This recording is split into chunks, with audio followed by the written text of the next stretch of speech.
കാലാവസ്ഥാ വ്യതിയാനവും കാലവർഷവും.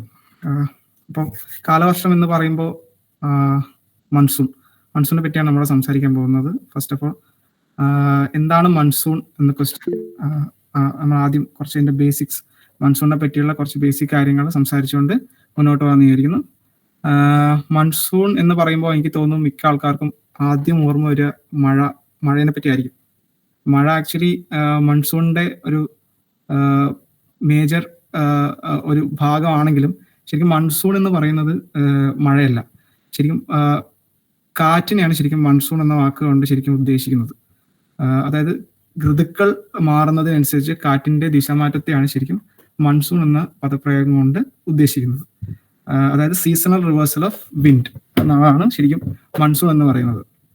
So monsoon actually ഒരു അറബി വാക്കിൽ നിന്നാണ് ഉത്ഭവിച്ചതെന്ന് പറയുന്നു. മൗസിം എന്നൊരു അറബി വാക്കിൽ നിന്ന്. ഈ ഇനീഷ്യൽ പണ്ട് കാലങ്ങളിൽ ഈ ട്രേഡേഴ്സ് അവരുടെ പായ്ക്കപ്പൽ ഓടിക്കാൻ വേണ്ടിയിട്ടുള്ള ദിശയ്ക്ക് വേണ്ടിയിട്ടാണ് ശരിക്കും ഈ ഒരു വിൻഡിന്റെ റിവേഴ്സൽ അവർ കണ്ടുപിടിച്ചത്. എല്ലാ സീസൺസിലും ഒരേപോലെ അല്ല ഈ കാറ്റിന്റെ ദിശ എന്നവർ മനസ്സിലാക്കിയതെന്നാണ്. ഇതിനൊരു സീസണൽ വേരിയേഷൻ ഉണ്ടെന്ന് മനസ്സിലാക്കി ഇങ്ങനൊരു ഈ ഒരു മൺസൂൺ എന്ന പദപ്രയോഗം വന്നതൊക്കെ. മൺസൂൺ ആക്ച്വലി എന്താ പറയാ, ഇന്ത്യയിൽ മാത്രമല്ല തെക്കേ അമേരിക്കയിലും ആഫ്രിക്കയിലും പിന്നെ ഓസ്ട്രേലിയയിലും മൺസൂൺ ഉണ്ട്. ഞാൻ പറഞ്ഞില്ല, ഈ വിൻഡിന്റെ റിവേഴ്സലിനെ പറ്റിയാണ് ശരിക്കും മൺസൂൺ എന്ന് പറയുന്നത്. അപ്പോൾ ഈ പണ്ട് കാലങ്ങളിൽ ഈ ഒരു രീതിയിലാണ് ഉപയോഗിച്ചെങ്കിൽ ഇപ്പൊ ഇതിനൊരു വ്യക്തമായ ക്രൈറ്റീരിയ ഉണ്ട്. എങ്ങനെയാണ് മൺസൂണിനെ ഡിഫൈൻ ചെയ്യുക എന്നുള്ളതിനൊരു വ്യക്തമായ ക്രൈറ്റീരിയ ഉണ്ട്. അതായത് ഒരു പ്രദേശത്തെ കാറ്റിന്റെ ദിശമാറ്റം ഏകദേശം ഒരു 120 ഡിഗ്രി എങ്കിലും ഒരു സമ്മർ മന്തിൽ മാറിയിട്ടുണ്ടെങ്കിൽ ആണ് അതിനെ ഒരു മൺസൂൺ ക്ലൈമറ്റ് ആയിട്ട് നമ്മൾ പൊതുവിൽ പറയാറ്. സോ ഇന്ത്യയിൽ പൊതുവെ 2 മൺസൂൺ ഉണ്ട്. അതായത് നമുക്ക് വടക്ക് കിഴക്കൻ മൺസൂൺ ഉണ്ട്, തെക്ക് പടിഞ്ഞാറൻ മൺസൂൺ ഉണ്ട്. വടക്ക് കിഴക്കൻ മൺസൂണിന് പൊതുവെ ഇടവപ്പാതി എന്ന് നമ്മൾ മലയാളത്തിൽ പറയും, തുലാവർഷം എന്ന് തെക്ക് പടിഞ്ഞാറൻ മൺസൂണിന് നമ്മൾ പൊതുവിൽ പറയാറുണ്ട്. എപ്പോഴൊക്കെയാണ് ഇടവപ്പാതിയും തുലാവർഷവും സംഭവിക്കുന്നത്? അപ്പോൾ തെക്ക് പടിഞ്ഞാറൻ മൺസൂൺ അഥവാ തുലാവർഷം ജൂൺ ടു സെപ്റ്റംബർ ആണ് പൊതുവെ നമ്മൾ പറയാറ്. JJAS, June to September. JJAS എന്ന് ഉദ്ദേശിക്കുന്നത് ജൂൺ, ജൂലൈ, ഓഗസ്റ്റ്, സെപ്റ്റംബർ ആണ്. അത് ചിലപ്പോൾ നമ്മൾ മുന്നോട്ട് പോകുമ്പോൾ JJS എന്ന് പറഞ്ഞാൽ അതിൻ്റെ അർത്ഥം ജൂൺ ടു സെപ്റ്റംബർ മന്ത്സിനെയാണ് നമ്മൾ ഉദ്ദേശിക്കുന്നത്. പിന്നെയുള്ളത് വടക്ക് കിഴക്കൻ മൺസൂൺ, അത് ഒക്ടോബർ ടു ഡിസംബർ. സോ ഈ തെക്ക് പടിഞ്ഞാറൻ മൺസൂണും വടക്ക് കിഴക്കൻ മൺസൂണും നമ്മൾ എടുത്ത് നോക്കി കഴിഞ്ഞ് കഴിഞ്ഞാൽ ഈ 2 മൺസൂണിലും തെക്ക് പടിഞ്ഞാറൻ മൺസൂണാണ് നമ്മുടെ ഇന്ത്യയിലെ ഏറ്റവും ഒരു ഡോമിനന്റ് ആയിട്ടുള്ള ഒരു മൺസൂൺ എന്ന് പറയുന്നത്. ഏകദേശം 70% കൂടുതൽ മഴ ഒരു വർഷത്തിൽ നമുക്ക് ഈ ഒരു 4 മാസം കൊണ്ടാണ് നമുക്ക് കിട്ടുന്നത്. ഈ ജൂൺ മുതൽ സെപ്റ്റംബർ വരെയുള്ള 4 മാസം കൊണ്ടാണ് നമുക്ക് കിട്ടുന്നത്. ഈ ഒരു മഴ കാരണം, ഈ ഒരു മഴയെ ഡിപ്പെൻഡ് ചെയ്തുകൊണ്ടാണ് ശരിക്കും പറഞ്ഞാൽ ഇന്ത്യയിലെ അഗ്രികൾച്ചർ സിസ്റ്റം തന്നെ ഉള്ളത്. ഇന്ത്യ ഒരു അഗ്രികൾച്ചർ രാജ്യമായിട്ട് നിലനിൽക്കുന്നതും ഈ ഒരു തെക്ക് പടിഞ്ഞാറൻ മൺസൂൺ കൊണ്ട് തന്നെയാണ്. വടക്കിഴക്കൻ മൺസൂൺ അതിൻ്റെതായ ഇമ്പോർട്ടൻസ് ഉണ്ട്, പക്ഷെ കമ്പയർ ടു തെക്ക് പടിഞ്ഞാറൻ മൺസൂൺ നമുക്കതൊരു വലിയൊരു ഇമ്പാക്ട്ഫുൾ ആയിട്ടുള്ളൊരു റെയിൻഫോൾ അല്ല, ഒരു മഴയല്ല നമുക്ക് തരുന്നത്. അപ്പോൾ നമ്മളിപ്പോൾ പറഞ്ഞ പോലെ ഈ വിൻഡിന്റെ, ഈ കാറ്റിന്റെ ദിശ മാറുന്നതാണ് മൺസൂൺ എന്ന് പറഞ്ഞു. നമ്മളിവിടെ കണ്ടു കഴിഞ്ഞാൽ ഈ 2 മൺസൂണും തെക്ക് പടിഞ്ഞാറൻ ഫസ്റ്റ് റെഡ് കളറിൽ കാണുന്നതാണ് കാറ്റിന്റെ ദിശ. ഇവിടെ പർപ്പിൾ കളറിൽ കാണുന്നതാണ് ഇവിടെ വടക്ക് കിഴക്കൻ മൺസൂണിന്റെ കാറ്റിന്റെ ദിശ. ഫസ്റ്റ് കാണുന്ന ഫിഗറാണ് തെക്ക് പടിഞ്ഞാറൻ മൺസൂണിനെ കാണിക്കുന്നത്. അതായത് തെക്ക് പടിഞ്ഞാറ് ഭാഗത്ത് നിന്ന് തുടങ്ങുന്ന മഴ ആയതുകൊണ്ടാണ്, കാറ്റായതുകൊണ്ടാണ് അതിനെ തെക്ക് പടിഞ്ഞാറൻ മൺസൂൺ എന്ന് നമ്മൾ വെറുതെ വിളിക്കുന്നത്. അതുപോലെ വടക്ക് കിഴക്ക് ഭാഗത്ത് നിന്ന് വരുന്ന മഴ ആയതുകൊണ്ടാണ് അതിനെ വടക്ക് കിഴക്കൻ മഴ അല്ലെങ്കിൽ മൺസൂൺ എന്ന് നമ്മൾ പൊതുവിൽ പറയുന്നത്. സോ നമ്മൾ പറഞ്ഞു, ഓക്കെ, ഈ കാറ്റ് വരുന്നുണ്ട് എന്ന് പറഞ്ഞു. കാറ്റ് തെക്ക് പടിഞ്ഞാറെന്ന് വരുന്നു, വടക്ക് കിഴക്കുന്ന് വരുന്നു. ഇതെങ്ങനെയാണ് നമുക്ക് ഈ പ്രതിഭാസം എങ്ങനെയാണ് ഉണ്ടാവുന്നത്? ഇതെങ്ങനെയാണ് നമുക്ക് മഴ തരുന്നത്? ഇതൊരു ക്വസ്റ്റ്യൻ ആണ്. സോ ആ ഒരു ക്വസ്റ്റ്യൻ നമ്മൾ അഡ്രസ് ചെയ്യുന്നതിന് മുന്നേ നമ്മൾ മൊത്തത്തിലൊരു നമ്മളുടെ ഗ്ലോബൽ സിസ്റ്റത്തിൽ എങ്ങനെയാണ് മൊത്തത്തിലൊരു കാറ്റിന്റെ ഗതി എന്നതുള്ളതിനെ പറ്റി നമ്മൾ അറിഞ്ഞിരിക്കേണ്ടിയിരിക്കുന്നു ഫസ്റ്റ്. അപ്പോൾ ഈ കാണുന്ന ഒരു വീഡിയോ അല്ലെങ്കിൽ ഒരു ജിഫാണ് നമുക്കൊരു കാറ്റിന്റെ ഗതിയെ മൊത്തത്തിൽ നമുക്കൊരു ആവറേജ് പിക്ചർ, ഒരു ആവറേജ് പിക്ചറായിട്ട് നമുക്ക് ഇതെടുക്കാം. ഓക്കെ, ഇതിൽ നമ്മൾ നോക്കുവാണെങ്കിൽ നമുക്ക് കാണാം പല നിറത്തിൽ പല വിൻഡിന്റെ ഡയറക്ഷനാണ് ഇതെല്ലാം ഉദ്ദേശിക്കുന്നത്. ഈ പിന്നെ ഉപരിതലത്തിൽ കാണുന്നതാണ് നമ്മുടെ സർഫസിൽ, അതായത് ഭൗമോപരിതലത്തിലെ വിൻഡിന്റെ ഡയറക്ഷൻ, അതായത് കാറ്റിന്റെ ഗതി എന്ന് പറയുന്നത്. ഈ സൈഡിൽ കാണിച്ചിരിക്കുന്നതാണ് നമ്മുടെ ഒരു ഹൈറ്റിൽ, അതായത് നമ്മുടെ സർഫസിൽ നിന്ന് മുകളിലോട്ടുള്ള കാറ്റിന്റെ ഒരു ഡയറക്ഷൻ. ഇതൊരു ആവറേജ് പിക്ചർ ആണ് എന്ന് പറയാം. ഇതെങ്ങനെയാണ് ഇങ്ങനെ ഒരു വിൻഡ് സർക്കുലേഷൻ നമുക്ക് ഉണ്ടായത്? അതിന്റെ റീസൺ എന്ന് പറയുന്നത് നമ്മുടെ ഭൂമിയുടെ ഒരു രൂപം തന്നെയാണ്. അതായത് നമുക്കറിയാം ഗോളാകൃതിയിലാണ് നമ്മുടെ ഭൂമി ഇരിക്കുന്നത്.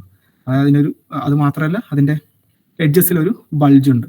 അതായത് ഒരു ബൾജി ആയിട്ടുള്ള ഒരു കൂർത്തിരിക്കുന്ന അല്ലെങ്കിൽ ഒരു ഭൗമധ്യരേഖയുടെ അടുത്ത് ഒരു ബൾജി ആയിരിക്കുന്ന ഒരു ഗോളാകൃതിയിലുള്ള ഒരു രൂപമാണ് നമ്മുടെ ഭൂമിക്കുള്ളത്. അപ്പോൾ നമ്മുടെ സൂര്യനിൽ നിന്ന് കിട്ടുന്ന ഹീറ്റിംഗ് അത് ഡിഫറെൻ്റ് ആയതുകൊണ്ട് തന്നെയാണ് നമുക്ക് ഇതുപോലുള്ള ഡിഫറെൻ്റ് എന്താ പറയുക വിൻഡിന്റെ ഡയറക്ഷൻ നമുക്ക് കിട്ടുന്നത്. മാത്രമല്ല ഭൂമിയുടെ കറക്കം കൊണ്ടുള്ള ഫോഴ്സ് ഉണ്ട്, അതായത് കൊറിയോളസ് ഫോഴ്സ് എന്ന് പറയും. അതായത് ഭൂമിയുടെ കറക്കം കൊണ്ട് നമ്മളുടെ ഭൗമോപരിതലത്തിൽ ഏൽക്കുന്ന ഒരു ബലം, അതാണ് കൊറിയോളസ് ഫോഴ്സ് എന്ന് പറയുന്നത്. ഈ രണ്ട് കാരണങ്ങൾ കൊണ്ടാണ് നമുക്ക് ഈ തരത്തിലുള്ള ഒരു വിൻഡ് ഡയറക്ഷൻ നമുക്ക് ഉണ്ടാകുന്നത്. സോ ഈ ഒരു ചിത്രത്തിൽ ഈ നടുവിൽ കാണുന്നതാണ് ഭൗമധ്യരേഖ. ഈ മുകളിൽ താഴെയായിട്ട് രണ്ടെണ്ണം കാണുന്നതാണ് tropic of cancer, tropic of Capricorn എന്ന് പറയും. അതായത് 23 ഡിഗ്രി നോർത്ത് ലാറ്റിറ്റ്യൂഡും 23 ഡിഗ്രി സൗത്ത് ലാറ്റിറ്റ്യൂഡും. അതുപോലെ മിഡ് ലാറ്റിറ്റ്യൂഡ് 60 ഡിഗ്രി, ഇത് താഴെ south 60 degree and 90 degree poles, അതായത് ധ്രുവങ്ങൾ. അപ്പോൾ ഇത് നമ്മൾ ഭൗമധ്യരേഖയിൽ നിന്ന് ധ്രുവങ്ങളിലേക്കുള്ള ഡിഫറെന്റ് കാറ്റിന്റെ ഗതികളാണ് കാണിച്ചിരിക്കുന്നത്. ഇപ്പൊ നമ്മൾ പൊതുവിൽ സംസാരിക്കാൻ കോൺസെൻട്രേറ്റ് ചെയ്യുന്നത് ഈ രണ്ട് ട്രോപ്പിക് ഓഫ് ക്യാൻസറിനും ട്രോപ്പിക് ഓഫ് കാപ്രിക്കോണിനും ഇടയിലുള്ള ഭാഗം, അതായത് ട്രോപ്പിക്സ് എന്ന് പറയും. നമ്മൾ ഈ ഒരു ട്രോപ്പിക്സിനെ പറ്റിയാണ് നമ്മൾ സംസാരിക്കുന്നത്. ട്രോപ്പിക്സിൽ പെടുന്ന ഒരു രാജ്യമാണ് ഇന്ത്യയും. ഈ ട്രോപ്പിക്സിലെ ഒരു ക്ലൈമറ്റ് എന്ന് പറയുന്നത് ഭയങ്കര കോംപ്ലക്സ് ആയിട്ടുള്ള ഒരു ക്ലൈമറ്റ് സിസ്റ്റമാണ് നമുക്ക് ഉള്ളത്. കമ്പയർഡ് ടു മിഡ് ലാറ്റിറ്റ്യൂഡ്, ഈ ഒരു റീജിയൻ നമ്മൾ മിഡ് ലാറ്റിറ്റ്യൂഡ്സ് എന്നാണ് പറയാറ്. ഈ ഒരു റീജിയനെ പോളാർ റീജിയൻ എന്നാണ് പറയാറ്. ഈ മിഡ് ലാറ്റിറ്റ്യൂഡ്സിലെയും പോളാർ റീജിയനിലെയും ക്ലൈമറ്റ് സിസ്റ്റംസ് കുറച്ചും കൂടെ കമ്പയർഡ് ടു നമ്മുടെ ഒരു ട്രോപ്പിക്സിനെ വെച്ച് നോക്കുമ്പോൾ അത്ര കോംപ്ലക്സ് അല്ല. അതുകൊണ്ടാണ് നമ്മൾക്ക് ഈ ഫോർകാസ്റ്റ് ചെയ്യുമ്പോഴും നമുക്ക് അത്ര ആക്യുറേറ്റ് ആവാതിരിക്കുന്നത്. ഈ ഫോർകാസ്റ്റ് ചെയ്യാനൊക്കെ ഭയങ്കര കോംപ്ലക്സ് ആയിട്ടുള്ള ഒരു ക്ലൈമറ്റ് സിസ്റ്റമാണ് നമുക്ക് ട്രോപ്പിക്സിൽ പൊതുവെ ഉള്ളത്. അപ്പോൾ നമ്മൾ ഇവിടെ ഇപ്പോൾ നോക്കുവാണെങ്കിൽ ഈ രണ്ടിനിടയിലുള്ള വിൻഡിനെയാണ് നമ്മൾ പൊതുവെ ട്രേഡ് വിൻഡ്സ് എന്ന് പറയുന്നത്, അല്ലെങ്കിൽ വാണിജ്യവാദങ്ങൾ എന്ന് പറയുന്നത്. ട്രോപ്പിക് ഓഫ് ക്യാൻസറിനും ട്രോപ്പിക് ഓഫ് കാപ്രിക്കോണിനും ഇടയിലുള്ള ഈ വിൻഡ് ഡയറക്ഷൻസ് നമുക്ക് നോക്കിയാലും ഇത് ഈ തെക്കിൽ നിന്ന് വടക്കോട്ടും ഇത് വടക്ക് നിന്ന് തെക്കോട്ടും ഇങ്ങനെ രണ്ടും ഇങ്ങനെ കൂടിച്ചേരുന്ന ആ ഒരു ഇതെപ്പോഴും ഭൂമധ്യരേഖയിൽ തന്നെ ആയിരിക്കണം എന്നൊരിക്കലും നിർബന്ധമില്ല. ഭൂമധ്യരേഖയിൽ ആയിരിക്കില്ല. ഇത് ചിലപ്പോൾ നോർത്തിലോട്ടായിരിക്കാം, ചിലപ്പോൾ സൗത്തിലോട്ടായിരിക്കാം ഇത് ഷിഫ്റ്റ് ചെയ്തിരിക്കുന്ന ഈ ഒരു രണ്ടും തമ്മിൽ കൂടിച്ചേരുന്ന ഭാഗം. ഈ ഭാഗത്തിനെയാണ് ഇന്റർ ട്രോപ്പിക്കൽ കൺവേർജൻസ് സോൺ എന്ന് പറയുന്നത്, ITCZ. പിന്നെ മലയാളം തർജ്ജമ എനിക്കറിയില്ല. അതായത് ഇന്റർ ട്രോപ്പിക്കൽ കൺവേർജൻസ് സോൺ. ഈ രണ്ട് വിൻഡ് ഡയറക്ഷൻ, സൗത്തിൽ നിന്നും നോർത്തിൽ നിന്നും വരുന്ന വിൻഡ്, അതായത് കാറ്റിന്റെ കൂടിച്ചേരുന്ന സ്ഥലം, ഇതിന്റെ ഷിഫ്റ്റ് കാരണമാണ് നമുക്ക് പൊതുവിൽ മൺസൂൺ ഉണ്ടാവാൻ കാരണമാകുന്നത്. ഇതിന്റെ ഷിഫ്റ്റ് ഉണ്ടാവുന്ന കാരണം എന്താണ് എന്ന് വെച്ച് കഴിഞ്ഞാൽ അത് ഡിഫറെന്റ് സീസൺ, ഓരോ സീസൺ അനുസരിച്ച് ഓരോ ഋതുക്കൾ മാറുന്നതിനനുസരിച്ചാണ് ഈ ഷിഫ്റ്റ് ഉണ്ടാകുന്നത്. സോ എങ്ങനെയാണ് ഋതുക്കൾ ഉണ്ടാകുന്നത്? ഋതുക്കൾ മാറുന്നത് എങ്ങനെയാണ്? ഋതുക്കൾ എങ്ങനെയാണ് ഉണ്ടാകുന്നത് എന്ന് ചോദിച്ചു കഴിഞ്ഞാൽ അത് ഭൂമിയുടെ ടിൽറ്റ്, നമ്മൾ ഓൾറെഡി പഠിച്ചിട്ടുണ്ടാകും. ഭൂമിയുടെ അച്ചുതണ്ടിനുള്ള ആ ഒരു ടിൽറ്റ് കൊണ്ടാണ്, ആ ഒരു വളവ് കൊണ്ടാണ് നമുക്ക് ഡിഫറെന്റ് സീസൺസ് ഉണ്ടാകുന്നത്. ഇപ്പൊ നമ്മളിപ്പോൾ ഇവിടെ സമ്മർ സീസണും വിന്റർ സീസണും മാത്രം എടുത്ത് നോക്കുകയാണെങ്കിൽ ഇവിടെ സമ്മർ സീസണിന് കൊടുത്തിരിക്കുന്നത് ഉത്തരാർദ്ധഗോളത്തിന്റെ നോർത്തേൺ ഹെമിസ്ഫിയറിന്റെ സമ്മർ സീസണിനെ പറ്റിയാണ്. ഇവിടെ വിന്റർ സീസൺ ആയിട്ട് കൊടുത്തേക്കുന്നത് ഉത്തരാർദ്ധഗോളത്തിന്റെ വിന്റർ സീസണാണ്. ഈ ഒരു ടിൽറ്റ്, ഈ ഒരു വളവ് കാരണം നമുക്ക് സണ്ണിൽ നിന്നുള്ള, അതായത് സൂര്യനിൽ നിന്നുള്ള രശ്മികൾ കൂടുതൽ നോർത്തേൺ ഹെമിസ്ഫിയർ, അതായത് ഉത്തരാർദ്ധഗോളത്തിൽ പതിക്കുക. അതുകൊണ്ടാണ് നമുക്ക് ആ ഒരു സമയത്ത്, അതായത് ജൂൺ കാലത്ത്, ജൂൺ അല്ലെങ്കിൽ ആ ഒരു സമ്മർ സീസൺ നമുക്ക് ഉത്തരാർദ്ധഗോളത്തിൽ കിട്ടുന്നത്. ഉത്തരാർദ്ധഗോളത്തിൽ പൊതുവെ സമ്മർ ആണ് ആ ഒരു സമയത്ത് നമുക്ക്. പക്ഷേ കേരളത്തിന്റെ അല്ലെങ്കിൽ ഇന്ത്യയുടെ കോൺടെക്സ്റ്റ് എടുത്തുവാണെങ്കിൽ നമുക്ക് മൺസൂൺ സീസൺ ആണെന്ന് പറയാം. ബട്ട് സ്റ്റിൽ അതൊരു സമ്മർ സീസൺ, അതൊരു ചൂടുകാലം തന്നെയാണ്. അതേ സമയത്ത് നമ്മുടെ ദക്ഷിണാർദ്ധഗോളത്തിൽ ആ സമയത്ത് വിന്റർ ആണ്. ഞാനിപ്പോൾ ഓസ്ട്രേലിയയാണ് ഇരിക്കുന്നത്. ഇവിടെ ഇപ്പോൾ വിന്റർ സീസണാണ്, അവിടെ ഇപ്പോൾ ഒരു സമ്മർ സീസണാണ്. അതേസമയം ഡിസംബർ ആകുമ്പോഴേക്കും ഇതേ ടിൽറ്റ് കാരണം, ഇതേ വളവ് കാരണം ഈ ദക്ഷിണാർദ്ധഗോളത്തിൽ പിന്നെ സമ്മർ ആവുകയും ഉത്തരാർദ്ധഗോളത്തിൽ വിന്റർ ആവുകയും ചെയ്യും. ഇവിടെ ഡിസംബറിലൊക്കെ പീക്ക് സമ്മർ സീസൺ ആണ്. നമ്മൾ നേരത്തെ പറഞ്ഞു ഇന്റർ ട്രോപ്പിക്കൽ കൺവേർജൻസ് സോൺ, അതായത് ഈ രണ്ട് വിൻഡ് രണ്ട് ഭാഗത്തു നിന്നുള്ള കാറ്റിന്റെ ഗതി തമ്മിൽ കൂടിച്ചേരുന്ന സ്ഥലം, ഇതിനൊരു ഷിഫ്റ്റ് ഉണ്ടാവുമെന്ന് നമ്മൾ നേരത്തെ തന്നെ പറഞ്ഞു. ഇവിടെ നമുക്ക് കാണാം 2 സീസൺസിലായിട്ടുള്ള ഷിഫ്റ്റ് ആണ് ഞാൻ ഇവിടെ കാണിച്ചിരിക്കുന്നത്.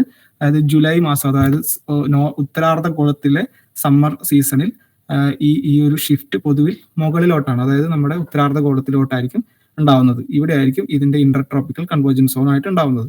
അതേപോലെ ഉത്തരാർദ്ധഗോളത്തിലെ വിന്റർ സീസൺ ആയ സമയത്ത് ഇത് കുറച്ചുകൂടെ താഴോട്ടായിരിക്കും ഈ ഇന്റർ ട്രോപ്പിക്കൽ കൺവേർജൻസ്, താഴോട്ടെന്ന് വെച്ചാൽ ദക്ഷിണാർദ്ധഗോളത്തിലായിരിക്കും ഉണ്ടാവുക.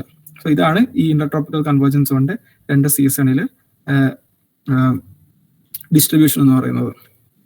സോ എന്താണ് ശരിക്കും ഈ സമ്മർ സീസണിൽ മൺസൂൺ വിൻഡ് ഉണ്ടാവാനായിട്ട് കാരണമാകുന്നത് നമുക്ക് നോക്കാം. അപ്പോൾ ഈ മാർച്ച് ഏപ്രിൽ മാസങ്ങളിൽ നമുക്കറിയാം ചൂട് സീസണാണ്, സമ്മർ സീസൺ ആകുന്ന സമയത്ത് ഉത്തരാർദ്ധഗോളത്തിൽ പൊതുവിൽ ലാൻഡ് പെട്ടെന്ന് ചൂടാവും. നമ്മളത് മുന്നേ പഠിച്ചിട്ടുണ്ടാവും. അതായത് ലാൻഡ് ഇതിന് ഓഷ്യനേക്കാളും കൂടുതൽ പെട്ടെന്ന് നേരത്തെ തന്നെ ചൂടാവും. അതുപോലെ തന്നെ ചൂട് കൂടുകയും ചൂട് കുറയുകയും ചെയ്യും. ഓഷ്യൻ അത്ര, അതായത് സമുദ്രത്തിന് അത്ര പെട്ടെന്ന് ചൂടാവാനും ചൂട് കുറയാനുള്ള കപ്പാസിറ്റി ഇല്ല. പക്ഷെ ലാൻഡിന് പെട്ടെന്ന് തന്നെ ചൂടാവാനും കുറയാനുള്ള കപ്പാസിറ്റി ഉണ്ട്. അപ്പോൾ ഈ ഒരു മാർച്ച് ഏപ്രിൽ മാസങ്ങളിൽ ഇന്ത്യൻ ഉപഭൂഖണ്ഡം ചൂടാവുമ്പോൾ ഏകദേശം നമ്മുടെ ഈ ഒരു പാകിസ്ഥാന്റെയും ഒരു രാജസ്ഥാന്റെയും ഒരു പശ്ചിമേഷ്യൻ ആ ഒരു ഭാഗത്തായിട്ട് നമ്മളുടെ ചൂട് വല്ലാണ്ട് കൂടുകയും അവിടെ ഒരു ലോ പ്രഷർ സിസ്റ്റം ക്രിയേറ്റ് ചെയ്യുന്നു. ലോ പ്രഷർ സിസ്റ്റം എന്ന് വെച്ച് കഴിഞ്ഞാൽ ന്യൂനമർദ്ദം ക്രിയേറ്റ് ചെയ്യുന്നു. എപ്പോഴും ഓഷ്യൻ ചൂടാവുന്ന സമയങ്ങളിൽ പൊതുവെ ലാൻഡ് ചൂടാകുമ്പോൾ പൊതുവിൽ നമ്മളവിടെ എപ്പോഴും ലോ പ്രഷർ സിസ്റ്റം അസോസിയേറ്റഡ് ആയിട്ട് പറയാറുണ്ട്, ന്യൂനമർദ്ദം ക്രിയേറ്റ് ചെയ്യാറുണ്ട്. ചൂടാവുമ്പോൾ അതിനോടനുബന്ധിച്ച് ന്യൂനമർദ്ദം ക്രിയേറ്റ് ചെയ്യാറുണ്ട്. അതുപോലെ തന്നെ നമുക്കറിയാം ഈ സദേൺ ഹെമിസ്ഫിയറിൽ, അതായത് ദക്ഷിണാർദ്ധഗോളത്തിൽ ഇതേ സമയത്ത് അവിടെ വിന്റർ സീസൺ ആണ്, അതായത് തണുപ്പാണ്. ആ തണുപ്പ് ഒരു ഹൈ പ്രഷർ സിസ്റ്റം, അതിമർദ്ദം രൂപപ്പെടാൻ കാരണമാകുന്നു.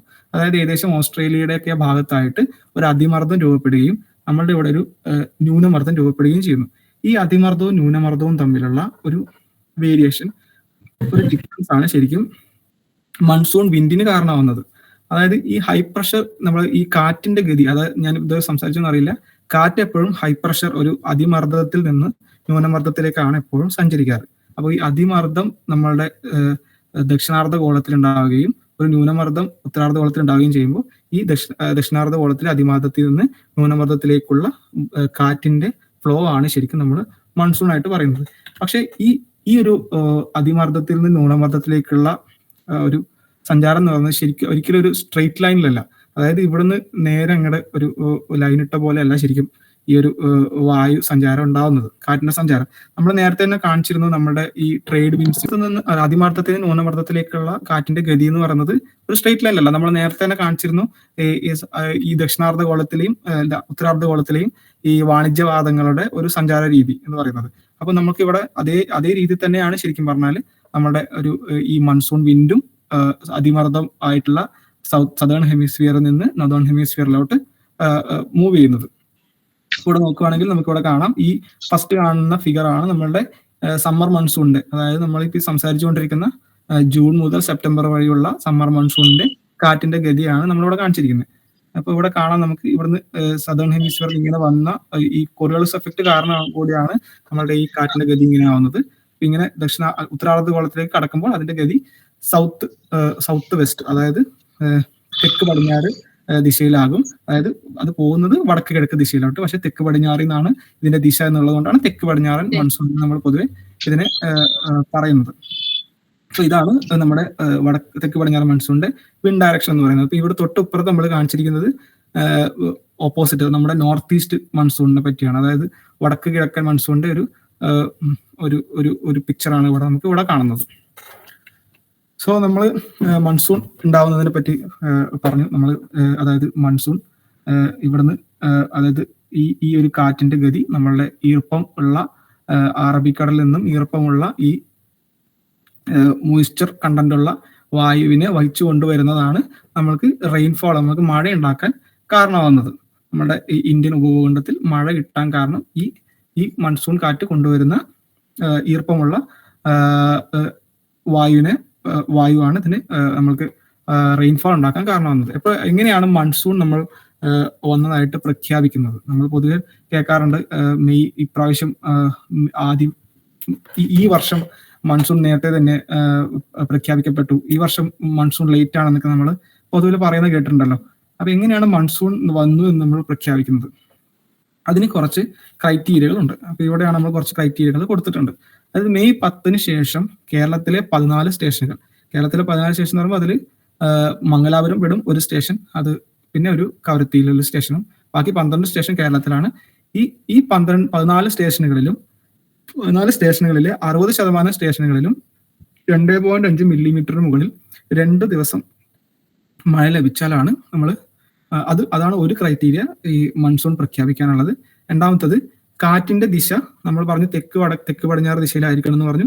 അത് 600 HPA ഒരു ഹൈറ്റിലെങ്കിലും, അതായത് നമ്മൾ പ്രഷർ ലെവൽസിൽ ഹൈറ്റ് പറയുകയാണെങ്കിൽ ഏകദേശം 600 HPA ഹൈറ്റ് വരെയെങ്കിലും അതിന്റെ കാറ്റിന്റെ ദിശ തെക്ക് പടിഞ്ഞാറ് ഡയറക്ഷനിലായിരിക്കണം. ഈ ഒരു പെർട്ടിക്കുലർ ഒരു ബോക്സ്, അതൊരു റീജിയൻ ആണ് അവിടെ കാണിച്ചിരിക്കുന്നത്. ലാറ്റിറ്റ്യൂഡ് ലോഞ്ചിറ്റ്യൂഡ് അവിടെ കൊടുത്തിട്ടുണ്ട്. അതുപോലെ കാറ്റിന്റെ വേഗത 15 മുതൽ 20 നോട്ടെങ്കിലും ആയിരിക്കണം. പിന്നെ ഭൂമിയിൽ നിന്നുള്ള ഔട്ട് ഗോയിങ് റേഡിയേഷൻ അത് 200 വാട്ട്സ് പെർ മീറ്റർ സ്ക്വയറിനെങ്കിലും കുറവായിരിക്കണം ചെയ്യണം. ബിക്കോസ് അപ്പൊ നമുക്ക് കൂടുതൽ ക്ലൗഡ്സ് ഉണ്ടാകുമ്പോൾ ഈ ഔട്ട് ഗോയിങ് റേഡിയേഷൻ കുറവായിരിക്കും. അത്രയും ക്ലൗഡ്സ് ഉണ്ടാവുന്നുള്ളതിനുള്ളൊരു ഇതാണ് നമ്മൾ ഔട്ട് ഗോയിങ് റേഡിയേഷൻ ഇത്ര ഇതിലും കുറവായിരിക്കണം എന്ന് പറയുന്നത്. ഇത്രയും ക്രൈറ്റീരിയകൾ വന്നാൽ മാത്രമേ നമ്മളൊരു മൺസൂൺ വന്നതായിട്ട് പ്രഖ്യാപിക്കാറുള്ളൂ. പൊതുവിൽ ഇത് മെയ് ലാസ്റ്റ് വീക്കോ ഒരു ജൂൺ ആദ്യത്തെ ഒരു വീക്കിനിടയിലായിരിക്കും പൊതുവിൽ മൺസൂൺ പ്രഖ്യാപിക്കപ്പെടാറുള്ളത്. അപ്പോൾ നമ്മളിപ്പോൾ സിമ്പിളായിട്ട് ഇങ്ങനെ പറഞ്ഞു, അതായത് high pressure low pressure systems, അത് ഒരു റെയിൻഫോൾ, ഒരു കാറ്റിന്റെ ഗതി, അത് കാരണം നമുക്ക് റെയിൻഫോൾ ഉണ്ടാവുന്ന സിമ്പിളായിട്ട് നമ്മൾ പറഞ്ഞു വെച്ചു. പക്ഷെ ഇൻ റിയാലിറ്റി അത്ര സിമ്പിൾ അല്ല. ഇത്ര ഒരു ഘടകങ്ങൾ മാത്രമല്ല, മറ്റു പല ഘടകങ്ങളും മൺസൂൺ ഉണ്ടാവുന്നതിന് കാരണമായിട്ടുണ്ട്. അതിൽ ഒരു മെയിൻ കാരണമാണ് ടിബറ്റൻ പ്ലാറ്റോ എന്ന് പറയുന്നത്, ടിബറ്റൻ ഹൈ എന്ന് പറയുന്നത്. അതൊരു പ്രദേശമാണ് നമ്മുടെ ഒരു ഹിമാലയൻ റീജിയൻസിലുള്ള, അവിടെ ഹീറ്റ് ചെയ്യുന്നതും നമ്മുടെ മൺസൂൺ ഉണ്ടാവുന്നുള്ള ഒരു ഘടകമാണ്. അതുപോലെ ട്രോപ്പിക്കൽ ഈസ്റ്റർലി ജെറ്റ് എന്ന് പറയുന്നത്, ട്രോപ്പിക്കൽ ഈസ്റ്റർലി ജെറ്റ് എന്ന് പറയുന്നത് നല്ല ഹൈറ്റിലുള്ള, അത് ഏകദേശം 12 കിലോമീറ്റർ ഹൈറ്റിലുള്ള ഒരു കാറ്റാണ്. ആ ഒരു കാറ്റും നമ്മളുടെ മൺസൂൺ ഉണ്ടാവുന്നതിന് ഒരു കാരണമാണ്. അതുപോലെ മൺസൂൺ ട്രഫ് എന്ന് പറയുന്നത് നമ്മൾ നേരത്തെ പറഞ്ഞ ITCZ, അതായത് ഇന്റർ ട്രോപ്പിക്കൽ കൺവേർജൻസ് സോൺസിൽ ഉണ്ടാവുന്ന ക്ലൗഡ് സിസ്റ്റത്തിനാണ് പൊതുവെ നമ്മൾ മൺസൂൺ ട്രഫ് എന്ന് പറയുന്നത്. അതും ഒരു ഘടകമാണ്. അതുപോലെ ലോ ലെവൽ ജെറ്റ് നമ്മൾ നേരത്തെ സംസാരിച്ച സെയിം സാധനം തന്നെ, അതായത് ഹൈ പ്രഷറിൽ നിന്ന് ലോ പ്രഷറിലോട്ടുള്ള കാറ്റിന്റെ ഗതി. ഇത്രയും ഫാക്ടേഴ്സ് ആണ് നമ്മളുടെ മൺസൂൺ ഉണ്ടാകുന്നതായിട്ടുള്ള ഒരു കാരണം. നമുക്ക് ഈ ഒരു ക്യൂബിക്സിൽ ഞാനൊരു ഇത് കാണിക്കുവാണെങ്കിൽ, ഈ ക്യൂബിക്സിലുള്ള താഴത്തെ പ്ലെയിൻ ആണ് നമ്മളുടെ ഭൗമോപരിതലം എന്ന് പറയുന്നത്. ഈ മുകളിലോട്ടുള്ളത് നമ്മളുടെ എലിവേറ്റർ, അതായത് നമ്മുടെ അറ്റ്മോസ്ഫിയർ ആയിട്ട് കണക്കാക്കുക. അപ്പൊ നമുക്ക് ഇവിടെ നോക്കിക്കഴിഞ്ഞാൽ ഏകദേശം നമ്മൾ ഈ പറഞ്ഞ കാര്യങ്ങളൊക്കെ ഒരു പിക്ചറിലായിട്ട് മനസ്സിലാക്കാൻ പറ്റും. മസ്കരൻ ഹൈ, നമ്മൾ ഈ പറഞ്ഞ ഹൈ പ്രഷർ സിസ്റ്റം, അതായത് അതിമർദ്ദം, പിന്നെ ദക്ഷിണാർദ്ധഗോളത്തിൽ അതിമർദ്ദം, അതുപോലെ ഹീറ്റ് ലോ, നമ്മൾ പറഞ്ഞ ലോ പ്രഷർ സിസ്റ്റം അല്ലെങ്കിൽ ന്യൂനമർദ്ദം പാകിസ്ഥാന്റെ അല്ലെങ്കിൽ ആ ഒരു ഭാഗത്തായിട്ട് ഉണ്ടാകുന്നത്. ഈ രണ്ടും തമ്മിലുള്ള ഡിഫറൻസ് കാരണം ഉണ്ടാകുന്നതാണ് നമ്മളുടെ ലോ ലെവൽ ജെറ്റ്, അതായത് ഈ ഒരു മൺസൂൺ വിൻസ്. പിന്നെ ഇവിടെ മൺസൂൺ ട്രഫ് അഥവാ നമ്മൾ ഇന്റർ ട്രോപ്പിക്കൽ കൺവേർജൻസ് സോൺ കാണിച്ചിട്ടുണ്ട്. അതുപോലെ മൺസൂൺ ക്ലൗഡ്സ് ഇവിടെ കാണിച്ചിട്ടുണ്ട്. ഇവിടെ നമുക്ക് മൺസൂൺ ട്രോപ്പിക്കൽ ഈസ്റ്റർലി ജെറ്റ്സ്, നമ്മളിവിടെ പറഞ്ഞ 12 കിലോമീറ്റർ മുകളിലുള്ള ആ ജെറ്റും കാണിച്ചിട്ടുണ്ട്. ഇത്രയും സിസ്റ്റംസ് ആണ് പൊതുവെ നമ്മുടെ മൺസൂൺ ഉണ്ടാവുന്നതിനായിട്ടുള്ള ഘടകങ്ങൾ. പക്ഷെ ഇത്രയും ഘടകങ്ങൾ വരുമ്പോൾ എല്ലാ വർഷവും നമ്മൾക്ക് ഒരുപോലെയല്ല മഴ ലഭിക്കുന്നത്. എല്ലാ വർഷവും നോർമൽ റെയിൻഫോൾ അല്ല. എല്ലാ വർഷവും ചില വർഷങ്ങളിൽ നമുക്ക് എക്സസ് റെയിൻഫോൾ ആയിരിക്കും. റെയിൻഫോൾ, അതായത് മഴ ഈ വർഷം കൂടുതലാണെന്ന് പ്രഡിക്ഷൻസ് ഒക്കെ ഉണ്ടാവാറില്ലേ, അതുപോലെ മഴ ചില വർഷങ്ങളിൽ ഡെഫിസിറ്റ് ആയിരിക്കും, വളരെ കുറവായിരിക്കും, വരൾച്ചയായിരിക്കും, ചില വർഷങ്ങളിൽ ഫ്ലഡ് ആയിരിക്കും. അപ്പൊ അതിന് ചില എന്തൊക്കെ കാരണങ്ങളാണ് പൊതുവിൽ ഓരോ വർഷത്തെ സീസണിലെയും മഴ കൂടുന്നതിനും കുറയുന്നതിനും കാരണമാകുന്നത്? അതിന് നമ്മൾ മിക്കപ്പോഴും കേട്ടിരുന്ന ഒരു പേരായിരിക്കണം എൽനിനോ. ഈ വർഷം എൽനിനോ പ്രതിഭാസം കാരണം മഴ പൊതുവിൽ കുറയും. അതുപോലെ ലാനിന പ്രതിഭാസമുണ്ട്, അതുകൊണ്ട് മഴ പൊതുവിലും കൂടുതലായിരിക്കാൻ ചാൻസ് ഉണ്ട്. ഇത്തരത്തിലുള്ള ന്യൂസുകൾ നമ്മൾ കേട്ടിട്ടുണ്ടാവും. അപ്പോൾ എന്താണ് ഈ എൽനിനോ അല്ലെങ്കിൽ ലാനിന എന്നൊക്കെ പറയുന്ന പ്രതിഭാസങ്ങൾ? ഇതെങ്ങനെയാണ് നമ്മളുടെ ഇന്ത്യൻ സമ്മർ മൺസൂണിനെ ബാധിക്കുന്നത്, അല്ലെങ്കിൽ നമ്മളുടെ സൗത്ത് വെസ്റ്റ് മൺസൂൺ അല്ലെങ്കിൽ തെക്ക് പടിഞ്ഞാറൻ മൺസൂണിനെ ബാധിക്കുന്നത്.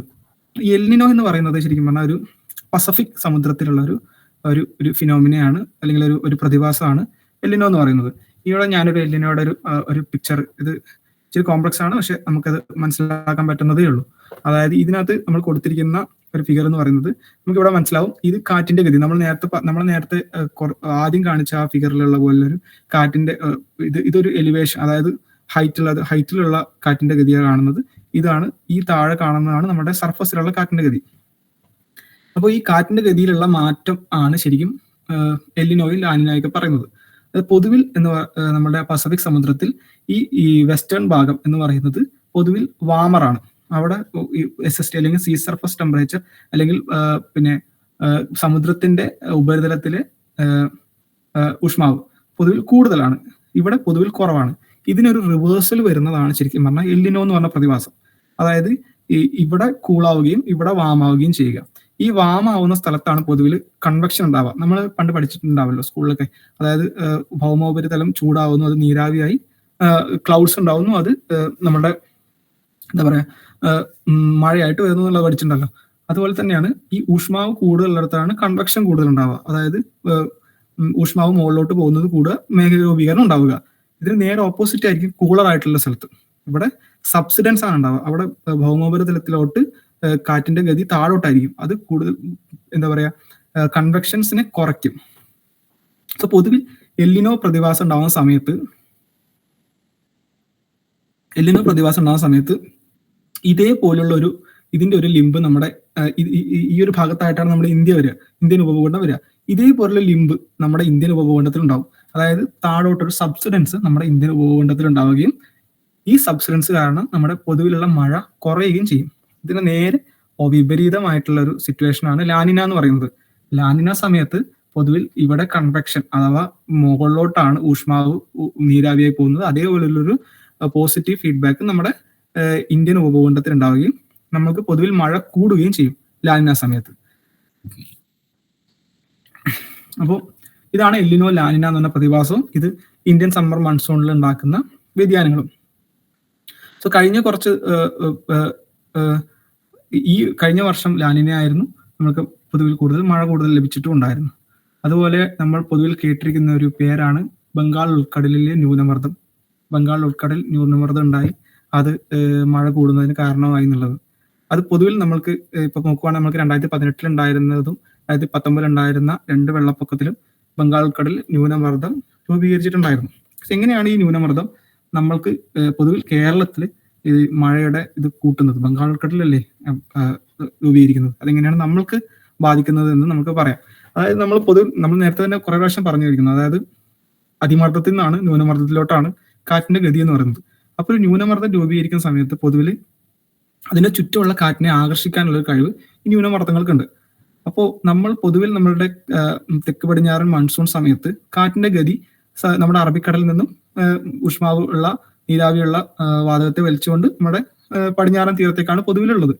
അപ്പൊ ഈ ഒരു ബംഗാൾ ഉൾക്കടലിൽ ഒരു ന്യൂനമർദ്ദം രൂപപ്പെടുകയാണെങ്കിൽ ഈ ഒരു വിൻഡിനെ, അതായത് നമ്മുടെ ഈ പടിഞ്ഞാറൻ തീരത്തുള്ള വിൻഡിനെ ഇത് ആകർഷിക്കുകയും ഈ വിൻഡിന്റെ ശക്തി പൊതുവിൽ കൂട്ടുകയും ചെയ്യും.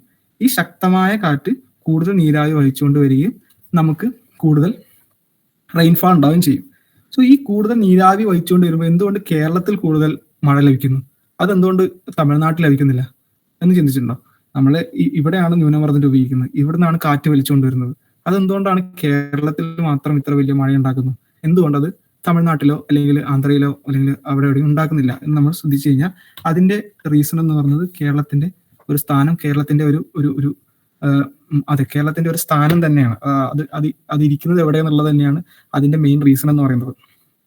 സോ ഈ 2 ഫിഗറും കാണിച്ചിരിക്കുന്നത് എലിവേഷനാണ്, അതായത് ഓറോഗ്രഫി, ഒരു സമുദ്രോപരിതലത്തിൽ നിന്ന് എത്രത്തോളം ഉയർന്നിരിക്കുന്നു എന്നതാണ് ഈ 2 ഫിഗറിൽ നിന്ന് നമുക്ക് കാണാൻ പറ്റുന്നത്. ഈ പച്ച കളറിലുള്ള സ്ഥലങ്ങൾ പൊതുവിൽ ഭൗമോപരിതലത്തിൽ സമുദ്രനിരപ്പിനോട് ചേർന്നിരിക്കുന്ന സ്ഥലങ്ങളും ഇത് ഉയർന്നിരിക്കുന്ന ബ്രൗൺ കളറിലുള്ളത് ഉയർന്നിരിക്കുന്ന സ്ഥലങ്ങളുമാണ്. ഇതിനകത്ത് ഇവിടെ എനിക്ക് തോന്നുന്നു ഇത് ഹിമാലയൻസ് ആണ് ഇവിടെ കാണുന്നത്. ഈ വൈറ്റ് കളറിൽ കാണുന്നത് അതിലും ഹൈ ആയിട്ടുള്ള എലിവേഷനുള്ള ഓറോഗ്രഫിയുള്ള സ്ഥലങ്ങളാണ് കാണിച്ചിരിക്കുന്നത്.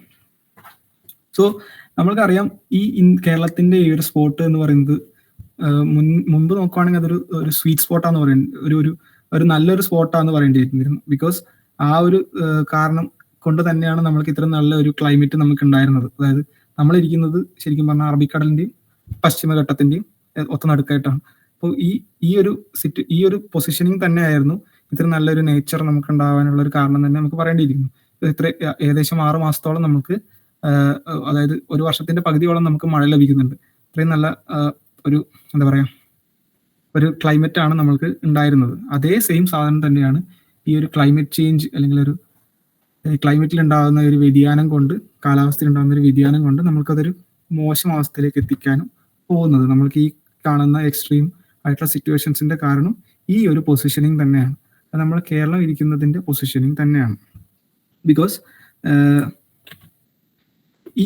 അതിന്റെ ഒരു സയന്റിഫിക് ആയിട്ടുള്ള ഒരു ടേമിംഗ് പറയുകയാണെങ്കിൽ അത് ഒരു ഓറോഗ്രാഫിക് ലിഫ്റ്റിംഗ് ആണ് നമുക്ക് കൂടുതൽ മഴ ഇവിടെ കിട്ടാനായിട്ടുള്ള ഒരു കാരണം എന്ന് പറയുന്നത്. നമുക്ക് അറിയാം, നമ്മൾ ഇവിടെ കാണിച്ചതുപോലെ ഇത് പശ്ചിമഘട്ടമാണ്. ഇവിടെ നിന്നാണ് നമ്മൾ ഈ അറബിക്കടലിൽ നിന്നാണ് നമുക്ക് മൺസൂൺ വിൻഡ് വരുന്നത്. ഈ വരുന്ന മൺസൂൺ വിൻഡ് ഓറോഗ്രഫി നമ്മളുടെ ഈ ഒരു എന്താ പറയാ പശ്ചിമഘട്ടത്തിന് തട്ടുകയും അത് അവിടെ തന്നെ ഒരു കൂമ്പാര മേഘങ്ങൾ ഉണ്ടാവുകയും അവിടെ തന്നെ പ്രസിപ്പിറ്റേഷന് അവിടെ തന്നെ മഴ ലഭിക്കാൻ കാരണമാവുകയും ചെയ്യും. അതിന്റെ ഈ വിൻഡ് വേർഡ് സൈഡിൽ മാത്രമാണ് എപ്പോഴും അത് വിൻഡ് എവിടെ നിന്നാണോ വരിക ആ ഒരു സൈഡിലാണ് പൊതുവെ ഈ കൂമ്പാര മേഘങ്ങൾ ഉണ്ടാവുകയും മഴ കിട്ടുകയും ചെയ്യുക. അതിന്റെ ഓപ്പോസിറ്റ് സൈഡ്, അതായത് പൊതുവെ ലീവേർഡ് സൈഡ് എന്ന് പറയുന്ന ഈ സൈഡിൽ എപ്പോഴും ഡ്രൈ ആയിട്ടുള്ള ഡിസെൻഡിങ് വിൻഡ്, നമ്മൾ നേരത്തെ പറഞ്ഞില്ലേ താഴോട്ടുള്ള വിൻഡാണ് ഉണ്ടാവുക. അതൊരിക്കലും എന്താ പറയുക കൺവെക്ഷൻ ഉണ്ടാക്കാൻ കാരണമാവില്ല. അതായത് മോയിസ്ചർ ഊഷ്മാവ് മുകളിലോട്ട് പോയി മഴ പെയ്ക്കാനുള്ള കാരണമാവില്ല എന്നുള്ളതാണ് ഒരു കാരണം. സോ നമ്മൾ കേരളത്തിന്റെ മൊത്തത്തിലുള്ള ഒരു മഴയുടെ ലഭ്യത ഒരു വർഷത്തിൽ എടുത്ത് നോക്കുവാണെങ്കിൽ ഈ കാണിച്ചിരിക്കുന്നതാണ് ജനുവരി തൊട്ട് ഡിസംബർ വരെയുള്ള മഴയുടെ മൊത്തത്തിലുള്ള ഒരു ആവറേജ്. എല്ലാ വർഷത്തെയും ഒരു ആവറേജ് എടുത്ത് നോക്കുവാണെങ്കിൽ ഏകദേശം ഇങ്ങനെ ഇരിക്കും. അത് നമ്മുടെ ജൂൺ തൊട്ട് ഒക്ടോബർ വരെയുള്ള മാസങ്ങളിൽ തന്നെയാണ് നമുക്ക് കേരളത്തിൽ ഏറ്റവും കൂടുതൽ മഴ കിട്ടുന്നത്. അതിൽ ഏകദേശം ജൂൺ തൊട്ട് ഓഗസ്റ്റ് വരെയുള്ള മാസങ്ങളിലാണ് ഏറ്റവും കൂടുതൽ നമുക്ക് മഴ കിട്ടുന്നത്. ഈ ഒരു കാലഘട്ടം, ഈ ഒരു ജൂലൈ ഓഗസ്റ്റുകളിൽ തന്നെയാണ് നമുക്ക് എപ്പോഴും അതിതീവ്ര മഴകൾ ഉണ്ടായിട്ടുള്ളത്. നമ്മളുടെ 2018-ലെയും 2019-ലെയും ഫ്ലഡ് എടുത്ത് നോക്കുകയാണെങ്കിലും ഈ ജൂലൈ ഓഗസ്റ്റ് കാലഘട്ടത്തിൽ തന്നെയാണ് നമുക്ക് ഫ്ലഡ്സും ഉണ്ടായിട്ടുള്ളത്. സോ ഇവിടെ താഴെ BCD എന്ന് പറഞ്ഞ് കൊടുത്തിരിക്കുന്ന 3 ഫിഗേഴ്സ് ഉണ്ടല്ലേ, ഇത് 3 ഇതിലെ കേരളത്തിലെ മഴയുടെ ലഭ്യത ഓരോരോ ഡിഫറെന്റ് സീസൺ വെച്ച് കാണിച്ചിരിക്കുകയാണ്. ഇതിൽ റെഡ് കളേഴ്സ് പൊതുവിൽ ഉദ്ദേശിക്കുന്നത് കൂടുതൽ മഴയും, നമ്മുടെ ബ്ലൂ കളേഴ്സ് പൊതുവിൽ പൊതുവിൽ ഒരു കുറവ് മഴ തന്നെയാണ് കാണിച്ചിരിക്കുന്നത്. അപ്പോൾ നമുക്കിവിടെ നോക്കുവാണെങ്കിൽ ഒരു വർഷത്തിലെ മൊത്തത്തിലെ ആവറേജ് എടുത്ത് നോക്കുവാണെങ്കിൽ നമുക്ക് കാണാൻ സാധിക്കും കാസർഗോഡ്, കണ്ണൂർ പോലുള്ള ജില്ലകളിലാണ് പൊതുവിൽ മഴ ഏറ്റവും കൂടുതൽ കാണുന്നത്. നമുക്കൊരു കേരളത്തിന് മൊത്തം എടുക്കുകയാണെങ്കിൽ കാസർഗോഡ്, കണ്ണൂർ ജില്ലകളിലാണ് നമുക്ക് ഏറ്റവും കൂടുതൽ മഴ കിട്ടുന്നത്. അതുപോലെ പൊതുവിൽ തിരുവനന്തപുരം താഴോട്ടുള്ള ജില്ലകളിൽ പൊതുവെ, അല്ലെങ്കിൽ സൗത്തിലോട്ടുള്ള തെക്കോട്ടുള്ള ജില്ലകളിൽ പൊതുവെ മഴ കുറവാണ് നമുക്ക് ലഭിക്കുന്നത് കമ്പയർ ടു നോർത്ത്. അതേപോലെ തന്നെയാണ് ഈ ആനുവൽ ആവറേജിന്റെ ഓൾമോസ്റ്റ് ഒരു സിമിലർ പിക്ചറാണ് നമുക്ക് ജൂൺ, ജൂലൈ, ഓഗസ്റ്റ് മാസത്തിൽ കാണാൻ പറ്റുക. കാരണം നമ്മുടെ പൊതുവിൽ മഴയുടെ ഏകദേശവും നമുക്ക് കിട്ടുന്നത് ഈ ജൂൺ, ജൂലൈ, ഓഗസ്റ്റ്, സെപ്റ്റംബർ മാസത്തിലാണ്. അതുകൊണ്ട് ആ ഒരു പിക്ചർ ഓൾമോസ്റ്റ് സിമിലർ ആണ്. ഇവിടെ നമുക്ക് കാണാം കാസർഗോഡ്, കണ്ണൂർ ജില്ലകളിലാണ് ഏറ്റവും കൂടുതൽ മഴ നമുക്ക് ലഭിക്കുന്നത്. പക്ഷേ ഇത് നമ്മുടെ നോർത്ത് ഈസ്റ്റ് മൺസൂണിന്റെ കാലത്ത്, അതായത് വടക്ക് കിഴക്ക് മൺസൂണിന്റെ സമയത്താണ് നമ്മുടെ സൗത്ത് ഭാഗത്ത്, അതായത് തിരുവനന്തപുരം, കൊല്ലം പോലുള്ള സ്ഥലങ്ങളിൽ നമുക്ക് കൂടുതൽ മഴ കിട്ടുന്നത്. ആ മഴ ഏറ്റവും കൂടുതൽ കിട്ടുന്നത് സൗത്ത് ഭാഗത്താണ്. നമുക്ക് അത് നോർത്ത് ഭാഗത്ത് ഒരിക്കലും അത് ആ ഒരു മഴ അത്ര കിട്ടില്ല. സൗത്ത് ഭാഗത്ത് കുറച്ചത് കാണാറുണ്ട്. എന്നാലും ഇതിന്റെ വാല്യൂസ് നമ്മൾ കമ്പയർ ചെയ്ത് നോക്കുക. ഇത് ഏകദേശം 4000 ആണ്, മൊത്തം 4000 മില്ലിമീറ്റർ ആണ് കാണിക്കുന്നത്. ഇവിടെ 3100 നമുക്ക് ഏകദേശം ഈ ഒരു സമയത്തായിട്ടാണ് കാണുന്നത്. ഇതൊരു 750 ഇവിടെ മാക്സിമം കാണുന്നത്.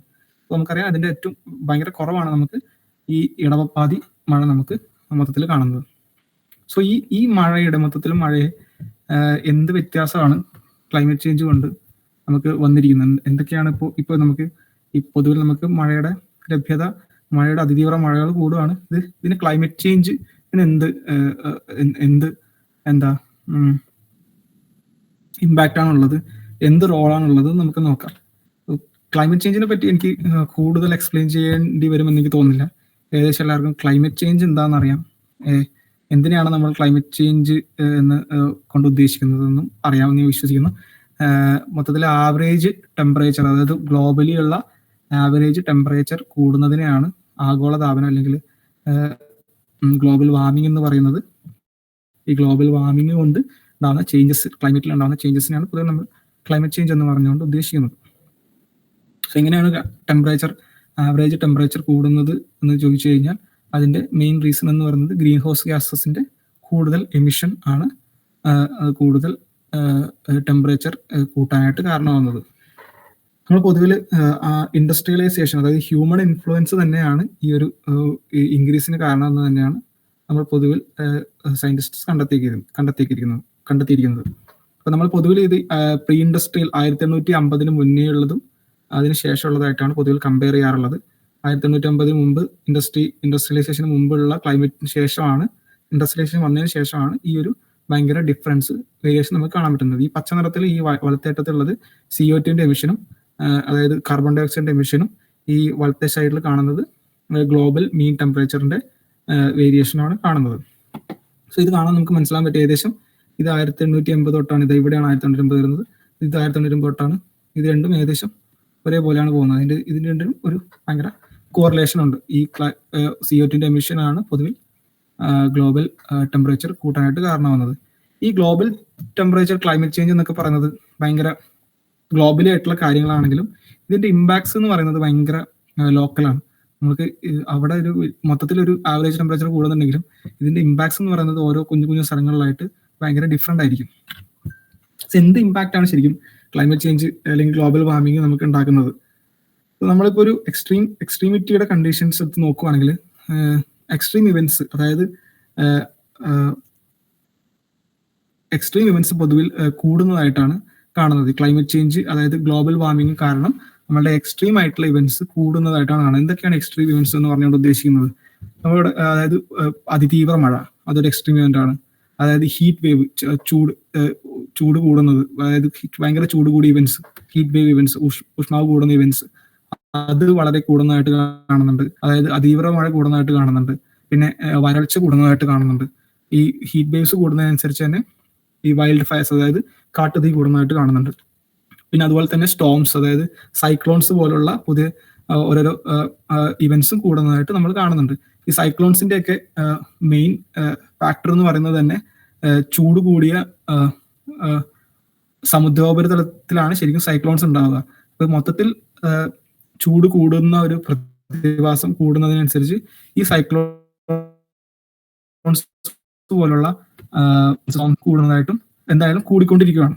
സോ എങ്ങനെയാണ് ഈ ആഗോളതാപനം അതിതീവ്ര മഴയും തമ്മിലുള്ള ബന്ധം? സോ ആഗോളതാപനം എങ്ങനെയാണ് അതിതീവ്ര മഴയ്ക്ക് കാരണമാവുന്നത്? സോ നമ്മുടെ ഗ്ലോബൽ വാർമിംഗ് കാരണം വായുവിന്റെ ചൂട് കൂടുകയാണല്ലോ അല്ലെ. അപ്പോൾ ഈ ചൂടുള്ള വായുവിന് ഈർപ്പം പിടിച്ചു വെക്കാനുള്ള കഴിവ് കൂടുതലാണ്. അപ്പോൾ ചൂടുള്ള വായു കൂടുതൽ ഈർപ്പം പിടിച്ചു വെക്കുന്നു. ക്ലൈമറ്റ് ചേഞ്ച് ഉണ്ടാവുന്നതിന് മുൻപ് ചെറിയ ചെറിയ മേഘങ്ങൾ ഉണ്ടാവുകയും അത് പെട്ടെന്ന് തന്നെ പെയ്തു പോവുകയാണ് ചെയ്തുകൊണ്ടിരുന്നത്. ഇപ്പോൾ ഉണ്ടാകുന്നതെന്ന് വെച്ച് കഴിഞ്ഞാൽ ഈ മേഘങ്ങൾക്ക് ഹോൾഡിംഗ് കപ്പാസിറ്റി കൂടുന്നു, അതിന്റെ ഈർപ്പം പിടിച്ചു വെക്കാനുള്ള കഴിവ് കൂടുന്നു, കൂടുതൽ ചൂടുള്ള വായു ആയതുകൊണ്ട്. അപ്പൊ അത് കൂടുതൽ ഈർപ്പം പിടിച്ചു വെക്കുകയും വലിയ വലിയ കൂമ്പാര മേഘങ്ങളായിട്ട് മാറുകയും ചെയ്യുന്നു. ഈ കൂമ്പാര മേഘങ്ങൾ മേഘവിസ്ഫോടനം അല്ലെങ്കിൽ ലഘുമേഘ വിസ്ഫോടനങ്ങളായിട്ട് പെയ്തിറങ്ങുമ്പോഴാണ് നമ്മൾക്ക് അതിതീവ്ര മഴകൾ കൂടുന്നതും മൊത്തത്തിലുള്ള മഴ കുറയുകയും ചെയ്യുന്നത്. ഇതൊരു ഭയങ്കര ഒരു കോമ്പിനേഷൻ ആണ്. അതായത് അതിതീവ്ര മഴ കൂടുന്നുണ്ട്, അതേപോലെ തന്നെ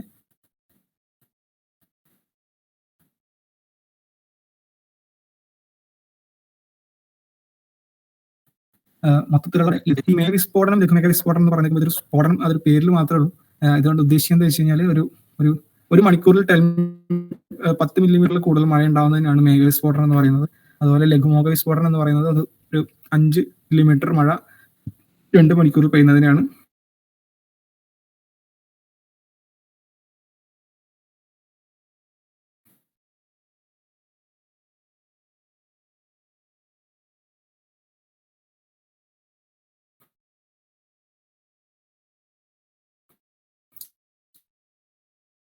രണ്ട്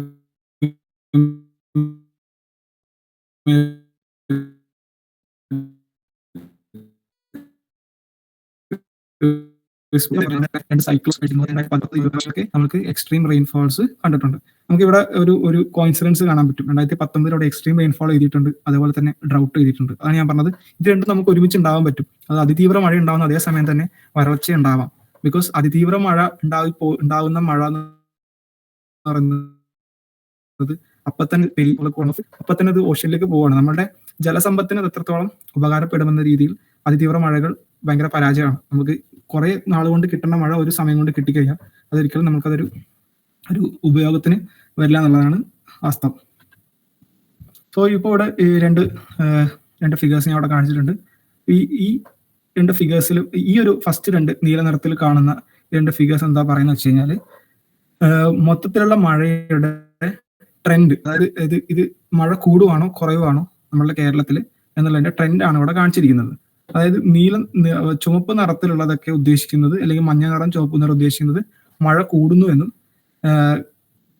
ഒരു ബ്ലൂ കളർ അല്ലെങ്കിൽ ആ കാണിച്ചിരിക്കുന്നത് മഴ കുറയുന്നത് എന്നാണ് കാണിച്ചിരിക്കുന്നത്.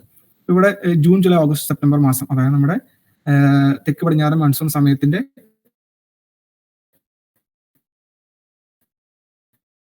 രണ്ട് ഡിഫറെന്റ് 2016 വരെയുള്ള ടൈം ഫ്രെയിമും 1961 തൊട്ട് 2016 വരെയുള്ള വ്യത്യാസം ടൈം ഫ്രെയിമാണ് ഇവിടെ കാണിച്ചിരിക്കുന്നത്.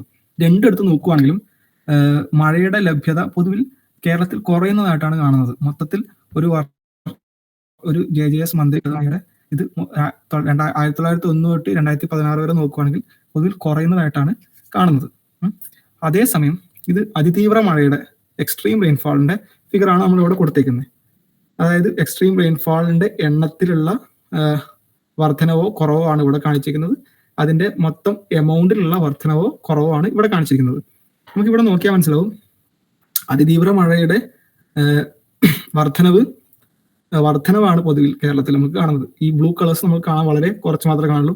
മൊത്തത്തിൽ അതിതീവ്ര മഴകൾ കൂടുന്നതായിട്ടാണ് നമ്മളുടെ കേരളത്തിൽ കാണുന്നത്. അതേസമയം മൊത്തത്തിൽ ഒരു സീസണിൽ കിട്ടേണ്ട മഴ കുറയുന്നതായിട്ടും കാണുന്നു. നിങ്ങൾ എസ്പെഷ്യലി എടുത്ത് നോക്കുകയാണെങ്കിൽ നമുക്കിപ്പോൾ ഈ വർഷത്തെ മെയിൻ സ്പോട്ടാണ്, അതായത് വയനാട് എന്ന് പറയുന്നത്. നമുക്ക് ഉൾപ്പൊട്ടലുണ്ടായിട്ട് ഇത്ര ആൾക്കാർ മരണപ്പെട്ട സ്ഥലമാണ്. അതിതീവ്ര മഴ കാരണം ഉൾപ്പൊട്ടലുണ്ടായി മരണപ്പെട്ട സ്ഥലമാണ് വയനാട് എന്ന് പറയുന്നത്. ഇവിടെ പൊതുവിൽ മഴ ലഭ്യത കുറയുന്നതായിട്ടാണ് കാണിക്കുന്നത്. പക്ഷെ അതേസമയം അതിതീവ്ര മഴ ഇവിടെ നോക്കൂ കൂടുന്നതായിട്ടാണ് ഇവിടെ കാണിക്കുന്നത്. സോ ഈ അതിതീവ്ര മഴകളുടെ എണ്ണം കൂടുകയും മൊത്തത്തിലുള്ള മഴയുടെ ലഭ്യത കുറയുകയും ചെയ്യുന്നതായിട്ടാണ് പഠനങ്ങൾ കാണിക്കുന്നത്. ഈ രണ്ട് സ്റ്റഡികളും എൻ്റെ അധ്യാപകൻ അഭിലാഷും പിന്നെ എൻ്റെ ഒരു സീനിയർ ശ്രീനാഥ് നടത്തിയ കുസാറ്റിൽ തന്നെ നടത്തിയ രണ്ട് സ്റ്റഡികളുടെ റിപ്പോർട്ടാണ് ഞാനിവിടെ, ഫിഗേഴ്സാണ് ഞാനിവിടെ കാണിച്ചത്. സോ ഇപ്രാവശ്യം വയനാട്ടിൽ ഉണ്ടായ അതിതീവ്ര മഴയ്ക്ക് കാരണം ക്ലൈമറ്റ് ചേഞ്ച് ആണോ? അത് പൊതുവിൽ ഉണ്ടാകുന്നൊരു ഇപ്പം എനിക്ക് കേൾക്കുന്ന ഒരു ക്വസ്റ്റ്യൻ ആണ്. ഇതിലെ അതിതീവ്ര മഴയ്ക്ക് കാരണം ക്ലൈമറ്റ് ചേഞ്ച് ആണോ എന്നുള്ളത്. ഈ ഒരു കാര്യം കൂടെ പറഞ്ഞിട്ട് ഞാൻ എൻ്റെ പ്രസന്റേഷൻ ഇവിടെ നിർത്തുവാണ്. വയനാട്ടിലെ അതിതീവ്ര മഴയ്ക്ക് കാരണം ക്ലൈമറ്റ് ചേഞ്ച് ആണെന്ന് ചോദിച്ചു കഴിഞ്ഞാൽ, അതിനു മുമ്പ് നമുക്ക് റെയിൻഫാൾ, നമുക്ക് മൊത്തത്തിലുള്ള റെയിൻഫാളിന്റെ സ്റ്റാറ്റിസ്റ്റിക്സ് എടുത്ത് നോക്കാം. ഇവിടെ നമുക്ക് കാണിച്ചിരിക്കുന്നത് മൊത്തത്തിൽ ആ ഒരു ജൂലൈ 30 ഉണ്ടായ മഴയുടെ ഒരു പാറ്റേൺസ് ആണ്, ഒരു വാല്യൂസ് ആണ് ഇവിടെ കാണിച്ചിരിക്കുന്നത്. ഇവിടെ നോക്കുകയാണെങ്കിൽ 300 മില്ലിമീറ്ററിന് മുകളിൽ മഴ പെയ്തിരിക്കുന്ന സ്ഥലങ്ങൾ കുറെ ഉണ്ട്. തൃശ്ശൂരൊക്കെ ഇവിടെ നോക്കിയപ്പോൾ ഇവിടെ ഞാൻ വാല്യൂസ് കൊടുത്തിട്ടുണ്ട്, കാണാൻ പറ്റുമെന്ന് അറിയില്ല. ഫസ്റ്റ് കൊടുത്തിരിക്കുന്നത് കക്കയം സ്റ്റേഷനിലുള്ള ഡാറ്റയാണ്. ഏകദേശം 363 മില്ലിമീറ്റർ ഡാറ്റയാണ്, മില്ലിമീറ്റർ റെയിനാണ് അവിടെ കാണിച്ചിരിക്കുന്നത്. 363 മില്ലിമീറ്റർ റെയിൻഫോൾ.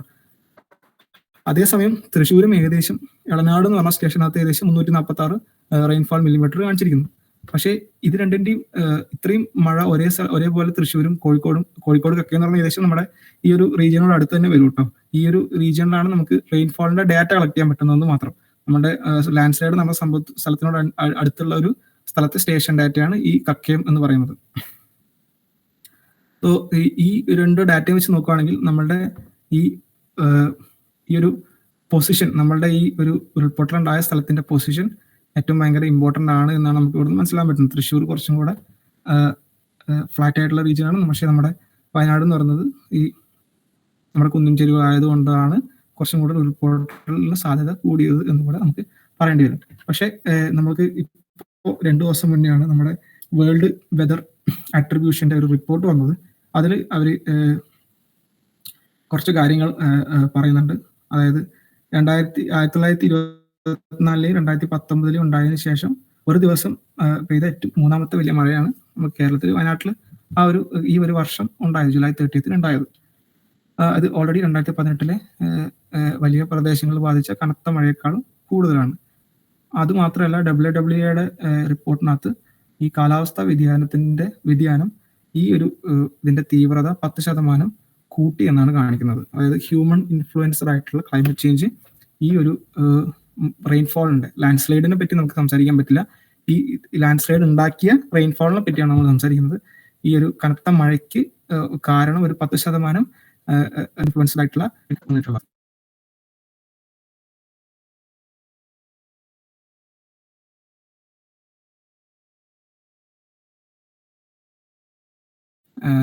കാര്യം എന്താണ് എന്റെ ഡൗട്ട് എന്തെന്ന് വെച്ചിട്ടുണ്ടെങ്കിൽ, വരും വർഷങ്ങളിൽ ഇപ്പം ഇതുപോലെ കാലാവസ്ഥാ വ്യതിയാനമായിട്ട് ഒരുപാട് പ്രശ്നങ്ങൾ ഉണ്ടാകാൻ സാധ്യതയുണ്ടോ? മഴയും വേനലും ഒക്കെ ആയിട്ട്. അപ്പൊ മനുഷ്യർക്ക് അത് വരും വർഷങ്ങളിൽ ഒരുപാട് ദോഷം ചെയ്യുന്ന സാഹചര്യത്തിലേക്ക് മാറില്ലേ? പിന്നെ ഇപ്പൊ കൃഷിയും കാര്യങ്ങളൊക്കെ ആണേലും ഈ കാലാവസ്ഥ മാറുന്നത് കൊണ്ട് നമുക്ക് കൃഷിയൊന്നും അങ്ങനെ വലിയ വലിയ നഷ്ടമല്ലേ സംഭവിച്ചുകൊണ്ടിരിക്കുന്നത്. അപ്പൊ അത് മനുഷ്യന് ഭാവിയിൽ ഒരുപാട് ദോഷം ചെയ്യത്തില്ലേ? ചെയ്യും, എന്തായാലും ചെയ്യാനും ചെയ്യും. അതുകൊണ്ടാണ് നമ്മൾ ഇതിനെ എങ്ങനെ ഇതിന്റെ തീവ്രത എത്രത്തോളം കുറയ്ക്കാം എന്ന് പറയുന്നത്. അതുകൊണ്ടാണ് എങ്ങനെയാണ് ഇതിനെ കുറയ്ക്കാന്നുള്ള തീരുമാനങ്ങൾ എടുക്കേണ്ടി വരുന്നത്. ഞാനിപ്പോ സാറിന്റെ അടുത്ത് സംസാരിച്ചതുപോലെ ഈ പ്രശ്നങ്ങൾ ഇനി മുന്നോട്ട് കൂടിക്കൊണ്ടിരിക്കും. അതായത് ഞാനിപ്പോ പറഞ്ഞ പോലെ എക്സ്ട്രീം ആയിട്ടുള്ള ഇവന്റ്സ് ഇനി മുന്നോട്ട് കൂടിക്കൊണ്ടേ ഇരിക്കാനാണ് പോകുന്നത്. നമുക്കിപ്പോ തന്നെ നമുക്ക് മനസ്സിലാവുന്നില്ലേ, നമ്മൾ പണ്ടൊരു 1924 ശേഷമാണ് നമുക്ക് 2018 ഒരു വലിയൊരു പ്രളയം വന്നത് കേരളത്തിൽ. അത് കഴിഞ്ഞ് 19 വീണ്ടും വരുവാണ്, 2024 വീണ്ടും വരുവാണ്. ഞാൻ പറഞ്ഞ ഇതിന്റെ ഫ്രീക്വൻസി, ഇത് ഉണ്ടാവുന്ന ഫ്രീക്വൻസി ഇങ്ങനെ കൂടി വന്നുകൊണ്ടിരിക്കുകയാണ്. അതായത് നമുക്ക് എക്സ്ട്രീം ആയിട്ടുള്ള ഇവന്റ്സ് നമുക്ക് കൂടിക്കൊണ്ടിരിക്കുക. അത് ഒബ്വിയസ്ലി നമ്മളുടെ മനുഷ്യജീവന്റെയും മനുഷ്യന്റെ നമ്മളുടെ കൃഷിയെയും എല്ലാത്തെയും ബാധിക്കും. നമുക്ക് അത്ര കുറെ പണ്ടൊക്കെ പറഞ്ഞു കഴിഞ്ഞാൽ ക്ലൈമറ്റ് ചേഞ്ച് എന്ന് പറയുന്നത് 100 വർഷം കഴിഞ്ഞ് കഴിഞ്ഞാൽ എന്തോ സംഭവിക്കുന്ന രീതിയിലായിരുന്നു ആൾക്കാർ കണ്ടുകൊണ്ടിരുന്നത്. ഇപ്പൊ അതിന്റെ ഒന്നും ആവശ്യമില്ല. നമുക്ക് മുന്നിൽ തന്നെ കാണുകയാണ് ഈ ക്ലൈമറ്റ് ചേഞ്ച് കൊണ്ടുണ്ടാവുന്ന എക്സ്ട്രീം ഇവന്റ്സിന്റെ വർധനവും ഇതുകൊണ്ടുണ്ടാവുന്ന ദൂഷ്യഫലങ്ങൾ നമ്മൾ മുന്നിൽ തന്നെ കാണുകയാണ്. ഒബ്വിയസ്ലി എന്തായാലും നമ്മൾക്കിത് ബാധിക്കുകയും ചെയ്യും. ഇതിനെ എങ്ങനെയെങ്കിലൊക്കെ തടയിടാൻ വേണ്ടിയിട്ട് തീരുമാനങ്ങൾ എടുക്കേണ്ടത് ഞാൻ വിശ്വസിക്കുന്നത് പൊളിറ്റിക്കലായിട്ടുള്ള അല്ലെങ്കിൽ ഗവൺമെന്റ്സ് ആണെന്നാണ് ഞാൻ വിശ്വസിക്കുന്നത്. അതിന് ഒബ്വിയസ്ലി സിറ്റിസൺസ് ആയിട്ടുള്ള ആൾക്കാർക്കും അതിൻ്റെതായ ഇത് അറിഞ്ഞിരിക്കുക, ഇതിനുവേണ്ടി എന്താ പറയാ, നമ്മളെ കൊണ്ട് ചെയ്യാൻ പറ്റുന്നതൊക്കെ ചെയ്യാന്നുള്ളതും നമ്മൾ ആസ് എ സിറ്റിസൺ നമ്മൾ ചെയ്യേണ്ട കാര്യമായിട്ടാണ് ഞാൻ വിശ്വസിക്കുന്നത്. അപ്പൊ ചുരുക്കി പറഞ്ഞാല് മനുഷ്യന് പ്രവചിക്കാൻ കഴിയാത്ത രീതിയിൽ കാലാവസ്ഥ മാറിയിട്ടുണ്ടെന്നാണ് സാർ പറയുന്നത്. പ്രവചിക്കാൻ പറ്റും. പ്രവചിക്കാൻ കഴിയാത്ത രീതിയിൽ നിന്നല്ല, പ്രവചിച്ചതുകൊണ്ടാണ് നമ്മൾക്ക് കുറച്ചെങ്കിലൊക്കെ ഇതിനെ ഞാനും ഇപ്പൊ വർക്ക് ചെയ്തിരിക്കുന്നത് പല വർക്കുകളും എന്ന് പറഞ്ഞു കഴിഞ്ഞാൽ ഭാവിനെ പറ്റിയിട്ടാണ്. അതായത് 2100 വർഷം കഴിഞ്ഞിട്ട് ഉള്ള ഭൂമിയിലെ വ്യത്യാസങ്ങളെ പറ്റിയിട്ടൊക്കെ നമ്മൾ പഠനങ്ങൾ നടത്താറുണ്ട്. പക്ഷെ അതൊക്കെ എന്ന് പറഞ്ഞു കഴിഞ്ഞാൽ ഒരു പ്രൊഡക്ഷൻസ് ആണ്. അത് കംപ്ലീറ്റ്ലി അങ്ങനെ സംഭവിക്കുമെന്ന് നമുക്ക് പറയാൻ എന്തായാലും പറ്റില്ലല്ലോ. നമ്മൾ കുറച്ച് നാളെ പ്രവചനങ്ങളൊക്കെ നമ്മൾ നടത്താറുണ്ട്. ഒരു ഇന്ന രീതിയിലുള്ള വ്യത്യാസങ്ങൾ വന്നു കഴിഞ്ഞാൽ ഇതൊക്കെ സംഭവിക്കുന്ന രീതിയിൽ നമുക്ക് പ്രവചനങ്ങൾ നടത്താം. പക്ഷെ പ്രവചനാതീതമായിട്ട് മാറിയിട്ടുണ്ടെന്നല്ല. എന്തൊക്കെ പറഞ്ഞാലും നമുക്ക് പ്രവചിക്കുന്നതിന് ഈ ചില കുഞ്ഞു ഇവന്റ്സ് പ്രവചിക്കുന്നതിന് നമുക്ക് ഭയങ്കര ലിമിറ്റേഷൻസ് ഉണ്ട്. നമുക്ക് ഇപ്പോൾ ഒരു ഭയങ്കര ഹെവി ആയിട്ടുള്ള റെയിൻഫോൾ പ്രവചിക്കാൻ ചിലപ്പോൾ ഒരു 6 മണിക്കൂർ മുന്നേക്കെ പറ്റിയെന്ന് പറ്റുള്ളൂ. അതിൽ കൂടുതൽ മുന്നേ നമുക്ക് ഒരു ആക്യുറേറ്റ് ആയിട്ട് ഇന്ന സ്ഥലത്ത് റെയിൻഫോൾ ഉണ്ടാവുന്ന രീതിയിലൊന്നും പ്രവചിക്കാൻ നമുക്ക് എന്തായാലും പറ്റില്ല. ഞാൻ നേരത്തെ പറഞ്ഞില്ലേ, നമ്മുടെ ട്രോപ്പിക്കൽ റീജിയൻ എന്ന് പറഞ്ഞാൽ ഭയങ്കര കോംപ്ലക്സ് ആയിട്ടുള്ള സ്ഥലമാണ്. ഇവിടെ മഴയൊക്കെ പ്രവചിക്കാന്ന് പറയുന്നത്, ഇപ്പൊ ഞാൻ നിൽക്കുന്നത് മിഡ് ലാറ്റിറ്റ്യൂഡിലാണ്. ഓസ്ട്രേലിയ എന്ന് പറഞ്ഞാൽ മിഡ് ലാറ്റിറ്റ്യൂഡ് റീജിയൻ ആണ്. ഇവിടെയൊക്കെ ഒരു മഴ പ്രവചിക്കാൻ ഇച്ചിരി കൂടെ ഈസിയാണെന്ന് പറഞ്ഞാൽ ശരിയല്ല, എന്നാലും അത്ര കോംപ്ലക്സ് അല്ല നമ്മുടെ ട്രോപ്പിക്സിന്റെ പോലെ. നമ്മളുടെ അവിടുത്തെ ക്ലൈമറ്റ് ഭയങ്കര കോംപ്ലക്സ് ആയതുകൊണ്ട് നമുക്ക് പ്രഡിക്ഷൻസും ഭയങ്കര കോംപ്ലക്സ് ആണ്. അതുകൊണ്ട് അത് എക്സ്ട്രീം ഇപ്പോഴത്തെ കാലാവസ്ഥയിലാണെങ്കിലും മുന്നേ ആണെങ്കിലും പ്രഡിക്ഷൻസ് എപ്പോഴും ഭയങ്കര കോംപ്ലക്സ് ആണ്. അത് ആക്യുറസി കൂടുന്നുണ്ട്. പ്രവചിക്കാൻ പറ്റാത്ത രീതിയിൽ കൂടുകയാണെന്നല്ല, പ്രവചനം അവിടെ നടക്കുന്നുണ്ട്. പക്ഷെ കൂടുന്നു എന്നുള്ളത് മറ്റേ സ്ഥലത്ത് നടക്കുന്നുണ്ടെന്നുള്ളതാണ് എനിക്ക് പറയാനുള്ളത്. കോംപ്ലക്സ് ആക്കിയെന്ന് അറിയില്ല സ്റ്റിൽ. അതല്ല സാർ, ഞാൻ ചോദിക്കാൻ കാരണം ഭാവിയിലോട്ട് ഇങ്ങനെ ആലോചിക്കുമ്പോൾ ഇതിങ്ങനെ കൂടി വരുമല്ലേ, ചൂടും മഴയും ഒക്കെ, അതുകൊണ്ട് ചോദിച്ചതേ ഉള്ളൂ. അതെ കൂടെ തന്നെയാണ്. പ്രവചനാതീതമല്ല, പ്രവചിക്കാൻ പറ്റും. പക്ഷെ ഇതിന് നമ്മൾക്കതിനെ കൺട്രോൾ ചെയ്യുന്നതിന് ഭയങ്കര ലിമിറ്റേഷൻസ് ഉണ്ട്. കൺട്രോൾ ചെയ്യാൻ പറ്റുന്ന പോയിന്റ്സ് നമുക്ക് കൺട്രോൾ ചെയ്യണം എന്നതാണ് ഇതിന്റെ ആകെയുള്ളൊരു പോംവഴി എന്ന് പറയുന്നത്. അതായത് ചില കാര്യങ്ങൾ കുറച്ച് കഴിഞ്ഞാൽ നമുക്ക് CO2 എമിഷൻസ് കുറയ്ക്കാൻ പറ്റും എന്നുള്ളത് നമുക്കറിയാം. അപ്പൊ അത് കുറയ്ക്കാൻ നമ്മൾ ശ്രമിക്കുക, അതിന്റെ തീവ്രത കുറയ്ക്കുക എന്ന് മാത്രമേ നമുക്ക് ചെയ്യാൻ പറ്റുള്ളൂ. ഈ ചൂട് കൂടുന്നത് എന്നുള്ള പ്രതിഭാസം എന്തായാലും വരും വർഷങ്ങളിലും അങ്ങനെ തന്നെ കൂടിക്കൊണ്ട് തന്നെ ഇരിക്കും, അതിലൊരു ഡൗട്ടും ഇല്ല. പക്ഷെ അതിന്റെ തീവ്രത നമുക്ക് കുറയ്ക്കാൻ പറ്റും നമ്മൾ ചെയ്യുന്ന ആക്ഷൻസ് വെച്ചിട്ട്. Thank you sir.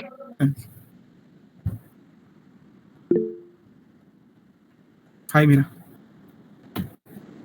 ഹായ്.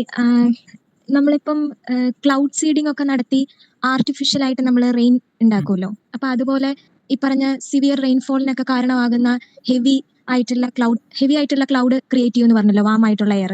അപ്പോൾ നമുക്ക് ആർട്ടിഫിഷ്യൽ ആയിട്ട് അതിനെ പ്രിവെന്റ് ചെയ്യാനോ അല്ലെങ്കിൽ അതിന് ചെറുതായിട്ടെങ്കിലും അതിന്റെ ആ പ്രോസസ്സ് ഒന്ന് തടസ്സപ്പെടുത്താനോ അങ്ങനെ എന്തെങ്കിലും ചെയ്യാൻ പറ്റുമോ? അല്ലെങ്കിൽ ആ ഡയറക്ഷനിലുള്ള റിസർച്ച് നടക്കുന്നുണ്ടോ?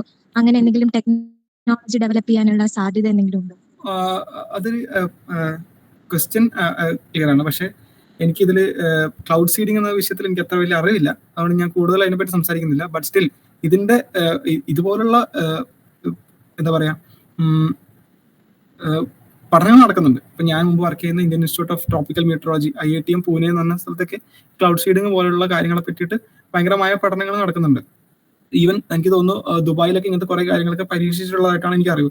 പക്ഷെ ഇത് എത്രത്തോളം ഇതുപോലുള്ള എക്സ്ട്രീം ഇവന്റ്സിനെ തടയിടാൻ പറ്റും എന്ന കാര്യത്തിൽ എനിക്ക് അറിയില്ല. ബിക്കോസ് ഈ ഒരു ഒരു ഹെവി ക്ലൗഡ് രൂപപ്പെടുന്നതായിട്ട് നമുക്ക് പ്രിഡിക്റ്റ് ചെയ്യാനുള്ള ഒരു എന്താ പറയാ സമയപരിമിതി, ഞാൻ നേരത്തെ പറഞ്ഞ പോലെ അതിന് ഭയങ്കര പരിമിതമായ സമയത്തായിരിക്കും ഇന്ന ഒരു സ്ഥലത്ത് ഇത്ര വലിയൊരു ഹെവി ക്ലൗഡ് ഉണ്ടായി എന്ന് നമുക്ക് പ്രെഡിക്റ്റ് ചെയ്യാൻ പറ്റുക എന്നുള്ളത്. അതിന് കുറെ നാളെ മുന്നേ ഒന്നും നമുക്ക് പ്രെഡിക്റ്റ് ചെയ്യാൻ പറ്റില്ല. ബട്ട് സ്റ്റിൽ നമുക്കൊരു മൺസൂൺ പോലുള്ള ഒരു റെയിൻഫോൾ ഒക്കെയാണ് കുറച്ച് എന്നുണ്ടെങ്കിൽ നമുക്ക് കുറച്ച് നേരത്തേക്ക് പ്രെഡിക്റ്റ് ചെയ്യാൻ പറ്റും. പക്ഷെ വെരി ലോക്കലി നമുക്ക് ഇത്ര ഒരു പ്രെഡിക്റ്റ് ചെയ്യാൻ പറ്റുന്നതിലൊക്കെ വളരെ ലിമിറ്റേഷൻസ് ഉണ്ട്. അപ്പൊ അത് നേരത്തെ കണ്ടെത്തി അതിനെ റിമൂവ് ചെയ്യാന്നൊക്കെ പറഞ്ഞതിന്റെ പോസിബിലിറ്റി എനിക്ക് അത്ര അറിയില്ല, അതുകൊണ്ട് ഞാൻ അതിനെപ്പറ്റി കൂടുതൽ പറയുന്നില്ല. Okay, thanks.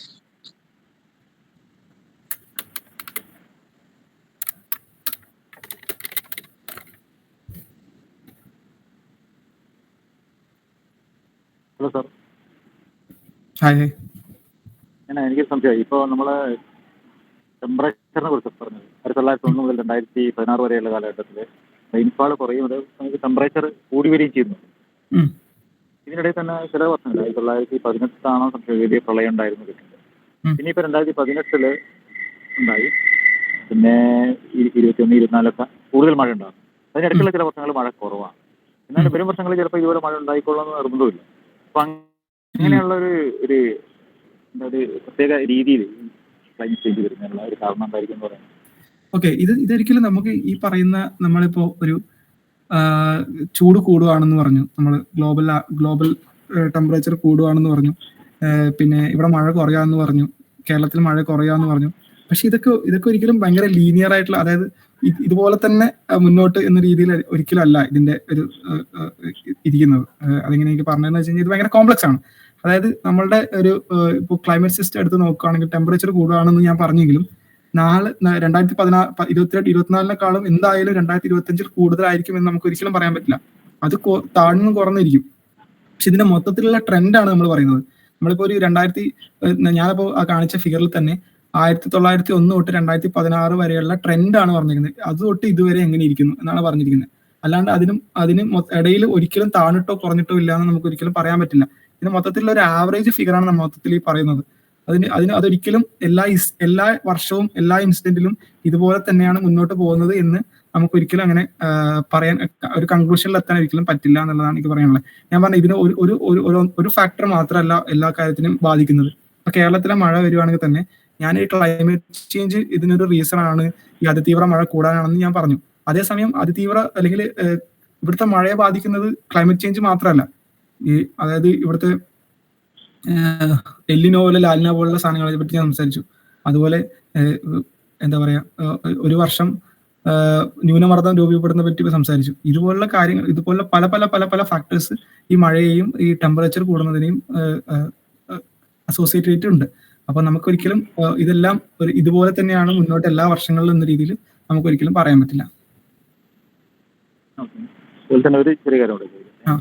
അത് ഇപ്പോൾ പറഞ്ഞു ബംഗാൾ ഉൾക്കടലിൽ നമ്മുടെ കേരളത്തിന്റെ ഭാഗങ്ങളിലൊക്കെ തന്നെ ചെന്നൈ പോലുള്ള ഭാഗങ്ങളിൽ ഒരു ന്യൂനമർദ്ദം രൂപപ്പെട്ട് കഴിഞ്ഞാൽ അത് കേരള തീരത്ത് കൂടുതൽ കാറ്റിനെ അങ്ങോട്ട് ആകർഷിക്കും. കേരളത്തിൽ കൂടുതൽ മഴ പെയ്യാൻ സാധ്യതയുണ്ട്. ഇത് തിരിച്ചും സംഭവിക്കാൻ ചാൻസ് ഇല്ല. അത് കേരള തീരങ്ങളിൽ ഇതുപോലെ ഉള്ള ഒരു ന്യൂനമർദ്ദം രൂപപ്പെടുകയാണെങ്കിൽ തമിഴ്നാട് പോലുള്ള സ്ഥലങ്ങളിൽ കൂടുതൽ മഴ പെയ്യാനുള്ള സാധ്യതയുണ്ടോ? അത് അല്ല. അത് ബിക്കോസ് നമ്മൾ സംസാരിച്ചത് ഫസ്റ്റ് ഓഫ് ഓൾ നമ്മൾ സംസാരിച്ചത് സൗത്ത് വെസ്റ്റ് മൺസൂണിനെ പറ്റി സംസാരിച്ചതായിരുന്നു. അതായത് സൗത്ത് വെസ്റ്റ് മൺസൂണിൽ നമ്മുടെ വിൻഡിന്റെ ഡയറക്ഷൻ എന്ന് പറയുന്നത് അറബിക്കടലിൽ നിന്ന് ബംഗാൾ ഉൾക്കടലിന് തീരത്ത് അല്ലെങ്കിൽ തെക്ക് പടിഞ്ഞാറ് ഭാഗത്തു നിന്നാണ് കാറ്റ് വരുന്നത്. ആ കാറ്റിനെയാണ് നമ്മൾ അപ്പുറത്ത് ന്യൂനമർദ്ദം വഹിച്ചുകൊണ്ടിരുന്നത് എന്ന് പറഞ്ഞത്. അപ്പോൾ അതേ സമയത്ത് ആ ന്യൂനമർദ്ദം നമ്മുടെ അറബിക്കടലിലാണെങ്കിൽ വീണ്ടും ആ കാറ്റ് അതേ ഡയറക്ഷൻ തന്നെയാണ് ആ കാറ്റിരിക്കുന്നത്. മനസ്സിലായെന്ന് അറിയില്ല. അതായത് തെക്ക് പടിഞ്ഞാറ് ഡയറക്ഷനിലാണ് കാറ്റിരിക്കുന്നത്. തിരിച്ചാണ് കാറ്റ് ആയിരുന്നുവെങ്കിൽ നിങ്ങൾ പറഞ്ഞ പോലെ ഈ ന്യൂനമർദ്ദം നമ്മുടെ അറബിക്കടലിലായിരുന്നെങ്കിൽ ഈ കാറ്റ് പിന്നെ ബംഗാൾ ഉൾക്കടലിലെ പിന്നെ മോയിസ്ചർ കൂടുതൽ കൊണ്ടുവരികയും നമ്മുടെ തമിഴ്നാട്ടിൽ കൂടുതൽ മഴ ഉണ്ടാക്കാനും ചിലപ്പോൾ കാരണമായേക്കാം. പക്ഷെ അതുപോലുള്ള സിറ്റുവേഷൻസ് ഉണ്ടാവാറില്ല. പിന്നെ ഈ ന്യൂനമർദ്ദം രൂപീകരിക്കുന്നത് അതിനൊരു മറ്റു പല കാരണങ്ങളുണ്ട്. അത് ബംഗാൾ ഉൾക്കടലിൽ മാത്രമേ ഈ ഒരു സമയത്ത് ഉണ്ടാവാറുള്ളൂ. നമ്മളുടെ തെക്ക് മൺസൂൺ JJS മന്തിൽ ആ ഒരു ബംഗാൾ ഉൾക്കടലിൽ മാത്രമേ ഈ ന്യൂനമർദ്ദം രൂപപ്പെടാറുള്ളൂ.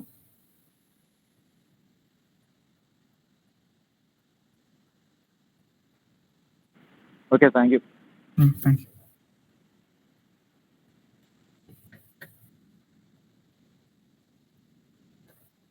ശ്രീനിവാസൻ, ഒരു ചോദ്യം ചോദിക്കാനുള്ളത്, ആയിക്കോട്ടെ. ഈ ഗ്ലോബൽ ടെമ്പറേച്ചറും അതുപോലെ എമിഷന്റെ ഒരു ഗ്രാഫ് കാണിച്ചിരുന്നു. അതില് ഗ്രാഫിൽ ചില സമയത്ത് കുറഞ്ഞതായിട്ട് കാണുന്നുണ്ട്. അത് എന്തുകൊണ്ടായിരിക്കും? അത് ഞാൻ നേരത്തെ മറ്റേ ഇതിന്റെ കാര്യം പറയുമ്പോഴും മഴയുടെ കാര്യം പറയുമ്പോഴും ഞാൻ പറഞ്ഞൊരു കാര്യമുണ്ട്. അതായത് നമ്മൾ പൊതുവിൽ ഈ ട്രെൻഡാണ് പറയുന്നത്. അതായത് നമ്മൾ സംസാരിക്കുമ്പോൾ ഏറ്റവും കൂടുതൽ നമ്മൾ ഉദ്ദേശിക്കുന്ന ആ മൊത്തത്തിലുള്ള ട്രെൻഡിനെയാണ്. ഇത് ഒരിക്കലും ഇന്ന് എല്ലാ വർഷവും കൂടുകയാണെന്ന് എന്ന രീതിയിൽ ഒരിക്കലും ഇത് നമുക്ക് പറയാൻ പറ്റില്ല. കാരണം ഈ ക്ലൈമറ്റ് ചേഞ്ച് എന്നുണ്ടെങ്കിലും ഈ ഒരു ഫാക്ടർ മാത്രമല്ല ടെമ്പറേച്ചർ ചേഞ്ചിന് കാരണമാണ്. മറ്റു പല കാരണങ്ങളും അതിനുണ്ടാവും. പക്ഷെ മൊത്തത്തിൽ ഇതിന്റെ ആവറേജ് കൂടുവാണ്, ആ ട്രെൻഡ് മുകളിലോട്ടാണെന്ന് മാത്രമേ നമുക്ക് പറയാൻ പറ്റുള്ളൂ. അല്ലാണ്ട് എല്ലാ വർഷവും ഇത് കൂടുവാണെന്ന് നമ്മൾ ഒരിക്കലും അങ്ങനത്തെ ഒരു വാദം നമ്മൾ ഉന്നയിക്കുന്നതിനില്ല. ഇതിന്റെ മൊത്തത്തിലുള്ള ട്രെൻഡ് കൂടുകയാണെന്നാണ് നമ്മൾ പറയുന്നത്. ഇതിന്റെ ട്രെൻഡ് മുകളിലോട്ടാണ്, ഇത് ടെമ്പറേച്ചർ കൂടിക്കൊണ്ടിരിക്കുകയാണ് എന്ന് മാത്രമേ നമുക്ക് പറയാൻ പറ്റുള്ളൂ. Okay, thank U.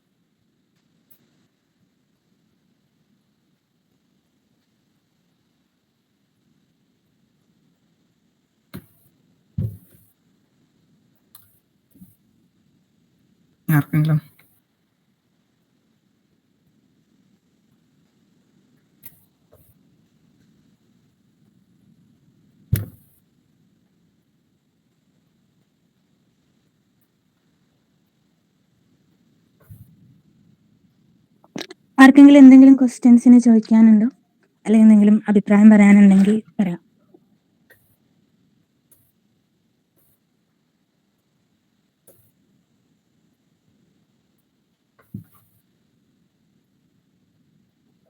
ഇനി ആർക്കൊന്നും പറയാനില്ലാന്ന് തോന്നുന്നു. അപ്പോൾ നമുക്ക് പ്രോഗ്രാം കൺക്ലൂഡ് ചെയ്യാം. അപ്പോൾ നമ്മുടെ ഇത്ര നേരം ക്ലാസ് എടുത്ത അജയ് സാറിന് താങ്ക് യു. അതുപോലെ തന്നെ ഇത്ര നേരം നമ്മുടെ ക്ലാസ് അറ്റൻഡ് ചെയ്ത എല്ലാവർക്കും ജെസിവോ സയൻസ് ഫോർത്തിൻ്റെയും പേരിൽ നന്ദി പറയുന്നു. Okay, thanks lot. ഞാൻ ഒരു പ്രസന്റേഷൻ ഓൾറെഡി പറഞ്ഞിട്ട് മാറ്റി വെക്കേണ്ടി വന്നു പല കാരണങ്ങൾ കൊണ്ട്. അത് ഞാൻ ആദ്യമായിട്ടൊരു സോറി പറഞ്ഞു. ഓൾറെഡി ഫിക്സ് ചെയ്തൊരു പ്രോഗ്രാം മാറ്റി വെക്കേണ്ടി വന്നതിൽ ഈ ഒരു ജെസിവോ സയൻസ് ഫോർ എന്നുള്ളൊരു ഈ ഒരു എന്താ പറയുക സയന്റിഫിക് ടെമ്പർ എല്ലാവരും വളർത്താന്നുള്ളതിൻ്റെ ഒരു ഉദ്ദേശം നല്ലൊരു ഉദ്ദേശമായിട്ടാണ് എനിക്ക് തോന്നുന്നത്. ഇതിൽ മുന്നോട്ട് പരിപാടികൾ അല്ലെങ്കിൽ ഉണ്ടാവട്ടെ, നല്ല ക്ലാസ്സസ് ഉണ്ടാവട്ടെ. ഞാനും എനിക്ക് പറ്റുമെങ്കിൽ ഇനിയും വല്ല പുതിയ ഇൻഫർമേഷൻ എനിക്ക് ഷെയർ ചെയ്യാൻ പറ്റട്ടെ എന്ന് ഞാൻ ആശംസിക്കുന്നു. ഓക്കെ, എല്ലാവരും ബൈ.